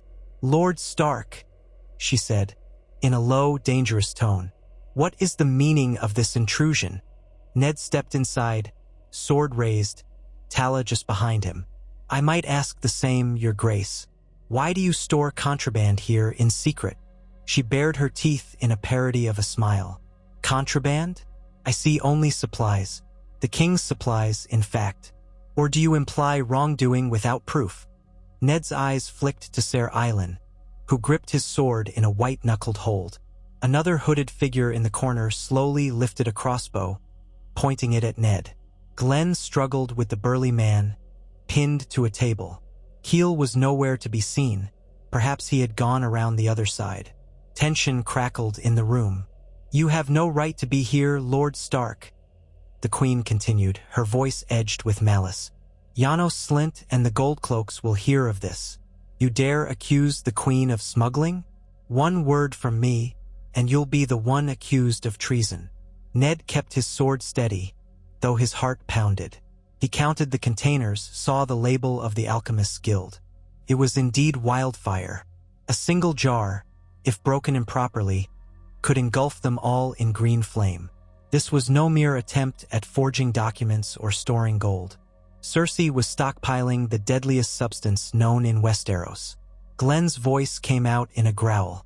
"Let me go, you bastard," he hissed, straining. The burly man twisted his arm, forcing a cry of pain. Ned raised his free hand. "Release him. Nobody needs to die here." Ser Island said nothing. He could not. But he edged closer, sword scraping from its scabbard. The crossbow-wielding figure sidled sideways, aligning a shot at Ned. Tala pressed back against the wall, eyes darting. If a fight broke out, the wildfire jars could tip, turning the chamber into an inferno. Cersei's lips curled. "You see, Lord Stark, this is how you get yourself killed. Poking your nose into secrets you cannot begin to understand. Put down your sword, or I'll have your man's throat open this instant." Ned held firm. He saw Glenn's face contort with fear and pain. Could he risk a move? If they shattered even one jar in the scuffle, the resulting blaze would kill them all. He needed to defuse the standoff. "I'm sure the king will be fascinated to learn of these supplies," he said, voice as calm as he could manage. Cersei's laugh was scornful. "The king? He can barely stand. Perhaps by the time he learns anything, he'll be back in fever's grip. That leaves you alone here, with no witnesses but your fellow intruders." A flicker of movement behind the stacked crates drew Ned's eye. There, Keel, creeping silently into view, dagger in hand. Cersei, Ser Island, and the hooded men had not seen him. Ned forced himself not to look directly at Keel. If Keel could disarm the crossbowmen from behind, they might free Glenn without a blaze. But before Keel could act, another shape burst through the door behind Tala. It was a Lannister guardsman, sword in hand, eyes wide at the scene. "My queen," he began. Cersei seized the moment. "Take them," she snapped. Ser Island moved like a striking viper, sword sweeping toward Glenn. Ned lunged forward, steel meeting steel in a jarring impact. The crossbow twanged, the bolt whizzing past Ned's shoulder into the wall. He heard Tala shriek and duck away. Keel leapt from behind the crates, driving his dagger into the crossbowman's back. The man howled, collapsing against a crate. Amid the sudden chaos, the queen stumbled backward, nearly knocking one of the wildfire jars. Ned's stomach lurched. He dashed in, parrying a blow from the burly man, who'd abandoned Glenn to rush him. Glenn toppled free, grabbing a sword from the floor. Ser Island circled, face impassive. The Lannister guard yelled for reinforcements, footsteps pounding in the corridor outside. Cersei clutched at the table for balance, eyes full of fury. "Kill them," she spat. "Kill them all now." Ned realized the cornered men might risk toppling the jars if they decided all was lost. He had to end this quickly. He sidestepped the burly man's slash, hammered his pommel into the man's temple, sending him crashing down. Glenn lunged at Ser Island, but the mute knight blocked deftly, smashing Glenn's blade aside. Tala, eyes wild, scrambled to pick up the crossbow. Chaos spun. Keel advanced on the queen's position, trying to seize her. She grabbed a small vial from the table, hurling it at Keel's face. Green liquid splattered across his sleeve, hissing. He yelped, dropping back. The queen laughed, triumphant. The hiss turned to a wisp of smoke, but it did not ignite. A lesser alchemical substance, perhaps. Keel reeled, shaking his arm. Ser Island advanced on Ned now, delivering a brutal overhead strike. Ned braced, steel screeching as he parried. The man's strength was astonishing, and Ned felt his arm jar to the shoulder. Another blow hammered down, forcing Ned to skid backwards. The tip of Ser Island's blade slashed Ned's jerkin, drawing a hot line of pain. Ned retaliated with a swift riposte, but the king's justice was quick, twisting aside. They exchanged a flurry of strikes, steel ringing in the cramped space. Sparks danced near the crates of wildfire. Tala tried to aim the crossbow at Ser Island, but the swirling melee risked hitting Ned. Meanwhile, the Lannister guard shouted, "To me! Intruders!" Ned heard more footsteps. If they tarried, a dozen more Lannisters would flood in. This corridor would become a slaughterhouse or a fiery tomb. Desperate, Ned feinted high, forcing Ser Island to raise his blade. Then Ned kicked out low, slamming his foot into the man's knee. The big knight staggered off balance. Ned struck with the flat of his sword, hammering Ser Island's helm. The knight crashed into a crate, toppling it. A jar teetered on the edge, about to tumble. "Gods, no!" Ned roared, diving forward. He managed to catch the jar just before it fell. Ser Island collapsed, momentarily stunned. Glenn, battered but upright, lunged to pin him down. Ned carefully set the jar upright, heart thundering. One more second, and they'd all have been engulfed in green flame. Cersei, seeing her men overmatched, bolted for the corridor. Keel, still wincing from the chemical burn, moved to block her. She shrieked, "Out of my way!" Her eyes blazed with defiance. But then the corridor outside filled with gold cloaks rushing in, weapons drawn. Some wore the lion badge, some wore the city's watch colors. Ned realized they had seconds before a full standoff erupted. He raised his voice. "Stop! We need no more bloodshed. Seize your weapons if you must, but do not strike near these jars. They hold wildfire." At the word wildfire, the gold cloaks froze. A single dropped lantern could immolate them all. Cersei stood trembling, chest heaving, pinned between Keel's dagger and the line of watchmen. One of the gold cloaks barked, "Wildfire? What madness is this?" Cersei's face contorted. "They attacked me. This is treason. Arrest them." Ned, breathing hard, pointed to the crates. "Your queen has been storing wildfire in secret within the Red Keep." The queen cut him off, voice thick with fury. "On my authority as queen regent, for the city's defense, these men are traitors, meddling with the crown's supplies. They threaten me. Are you going to take their word over your queen's?" The gold cloaks shifted uneasily, eyes flicking from Cersei to Ned. Tension coiled. Ned realized the city watch might not be sure whom to obey. "Then let the king decide," he said, lowering his sword. "Take us all before Robert. He will judge." Cersei sneered. "The king is ill. He cannot be roused at this hour." Ned stared her down. "Then do you fear his judgment?" The watchman looked uncertain. One stepped forward, glancing at the crates. "That's definitely from the Alchemist's Guild. Why hide it here?" Cersei attempted to compose herself. "We didn't hide it. We merely stored it safely, away from prying eyes that might use it against the crown." Her glare at Ned was venomous. "If you believe otherwise, bring it to the king. We shall see who he condemns." Ned sensed a small victory. She was forced to appeal to Robert, to hide behind the notion of his authority. But the gold cloaks weren't letting any more violence break out. They formed a wary ring. "Drop your weapons," their sergeant commanded. "Nobody moves until we sort this." Ned exchanged a glance with Keel, Glenn, and Tala. They hesitated but ultimately obeyed, lowering swords. Cersei's men did the same with sullen expressions. Ser Island was bleeding from a head wound, half-conscious. The entire corridor reeked of tension, sweat, and the acrid odor of spilled chemicals. In the end, the gold cloaks escorted them all, Ned, his watchers, the queen, Ser Island, and the hooded survivors, to a secure chamber elsewhere in the keep. There, senior members of the watch conferred urgently. Messages flew. No one dared take the matter lightly. Wildfire was a recognized threat. The question was whether Ned had acted on the king's behalf or had overstepped. Within the hour, King Robert was awakened by the ruckus. Despite protests from the maesters, he insisted on being carried to the keep's audience hall. The hour was well past midnight, the corridors lit by sputtering torches.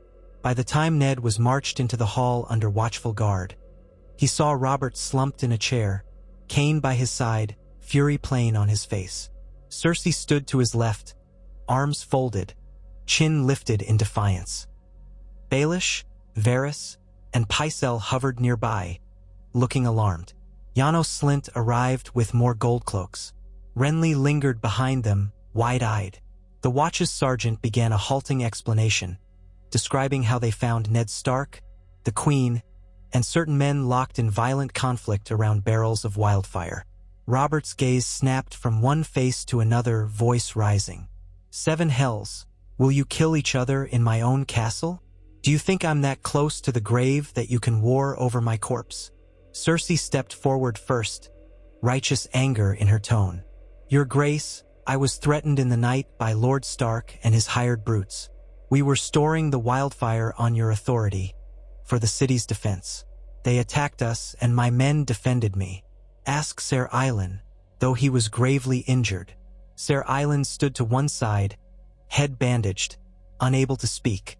Robert glared at him, then at Ned. "Well, Ned, is that so?"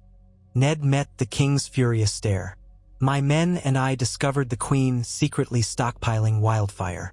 We feared it might be used for treason. We confronted her to bring the matter into the open. Then violence broke out. I regret the bloodshed, but we had no choice. If so much as one jar of that substance breaks, the castle could burn." Cersei's eyes flashed. "You see how he twists everything? I was securing it, not plotting with it." Robert pounded his cane on the floor, face pale with anger. "Wildfire? I forbid its use. The Mad King nearly burned us all. Why in the name of the Seven do you have it here, woman?" She held her ground, gaze unwavering. "Because the realm is in danger, my lord. You have been ill. There are threats everywhere. Stannis amasses men. Targaryens loom across the sea. Traitors lurk in the city. We needed a secret weapon. I used my judgment to store it safely. I had no time to ask your permission." Robert's jaw clenched. "We are not the Mad King. You had no right. This is God's, I can't even—" He broke off, pressing a hand to his side, grimacing with pain. Sweat beaded on his forehead. Pycelle rushed forward, urging calm, but Robert batted him away. "Enough.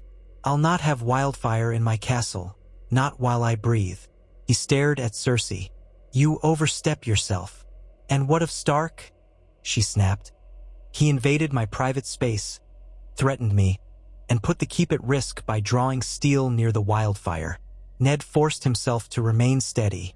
"I did what I believed necessary to protect the king and the realm. The Queen was storing enough wildfire to blow half the keep. She refused to reveal it." Robert let out a ragged breath. "All of you, enough. I want no more talk tonight. Janos, you'll remove that wildfire to the Alchemist's Guild. Place it under lock and key. No one is to use it, no one is to move it unless I say so. Understood?" Janos Slynt looked flustered. "Yes, your grace." Immediately, Robert swung his gaze to Ned and Cersei. "As for you two, by the gods, I've never seen such recklessness. Cersei, if you ever hide wildfire in my walls again, I'll see you stripped of rank. Stark, you should have come to me directly, not snuck around in the dark. You nearly burned us all." Ned started to protest. "My lord, you were ill and time was short," Robert roared. "I was still your king, ill or not." He gripped his cane, trembling. Then he pressed a hand to his temple, as if fighting a headache. "Enough. This is done. I'll judge final punishments once I've had rest. For now, no more violence. Is that clear?" Cersei glanced at Ned, victorious glitter in her eyes. She had turned Robert's wrath partially onto Ned. Ned bowed stiffly. "As you command, your grace." She inclined her head as well, but her lips curled in a subtle smirk. Then, with a swirl of her cloak, she left the hall, her Lannister guards trailing. Baelish stepped aside, letting her pass, while Varys looked pensive. Renly seemed uncertain, eyebrows raised in shock. Pycelle wrung his hands. Ned turned to the king, voice lowered. "Robert, we need to speak privately as soon as you feel able." Robert shook his head, eyes shutting. "Tomorrow. I'm done for tonight. I need wine and a bed." Pycelle quickly helped him away, the king sagging against the older man.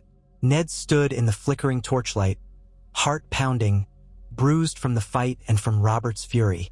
The watchman who had escorted him drifted away, uncertain. Baelish approached, lips quirked in a dry half-smile. "Well, that was nearly the end of us all," Baelish said softly. "Green flames would have danced in the night sky. A lovely spectacle." Ned ignored the sarcasm. "Better we discovered it now than after it was too late." Baelish tapped a finger to his chin. "But do you see how deftly the queen twisted your intentions? You risked your neck, and now the king scolds you both. It's not quite the triumph you might have hoped for." Ned's throat felt tight. Indeed, the queen had escaped serious consequences tonight, at least for the moment. Still, the wildfire was now under the king's control, not hers. That was a victory in itself. "We'll see what tomorrow brings," he said, keeping his voice guarded. Baelish shrugged, stepping back. "Good luck, Lord Stark. The night is long, but the day's judgments can be longer still." He departed with a mild bow. Varys lingered momentarily, giving Ned a faint nod of acknowledgement, then slipped away, robes whispering. Soon, Ned found himself alone in the echoing hall, a few guards patrolling the edges. He exhaled, pushing aside the ache in his shoulder from Ser Island's blow. Though outwardly it seemed a stalemate, Ned knew the night's events had exposed Cersei's readiness for destructive measures. Robert, confronted with the threat, might finally see how dangerous she was. Tomorrow, if the king's strength held, Ned would show him the genealogical proof, enough to confirm Joffrey's parentage was false. Perhaps Robert would accept it and banish the queen before she could unleash more chaos. Or perhaps Robert would cling to denial. Either way, the game had escalated. The queen had lost her secret weapon of wildfire, but the city was rife with Lannister goldcloaks loyal to her. Stannis was poised to march, and the realm balanced on a knife's edge. Ned prayed that the next dawn would bring clarity.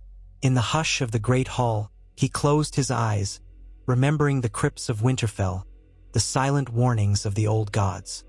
He had maneuvered carefully all this time, weaving a tapestry of watchers and hidden strings. Now, with Robert half recovered and the queen openly challenged, the final confrontation drew near.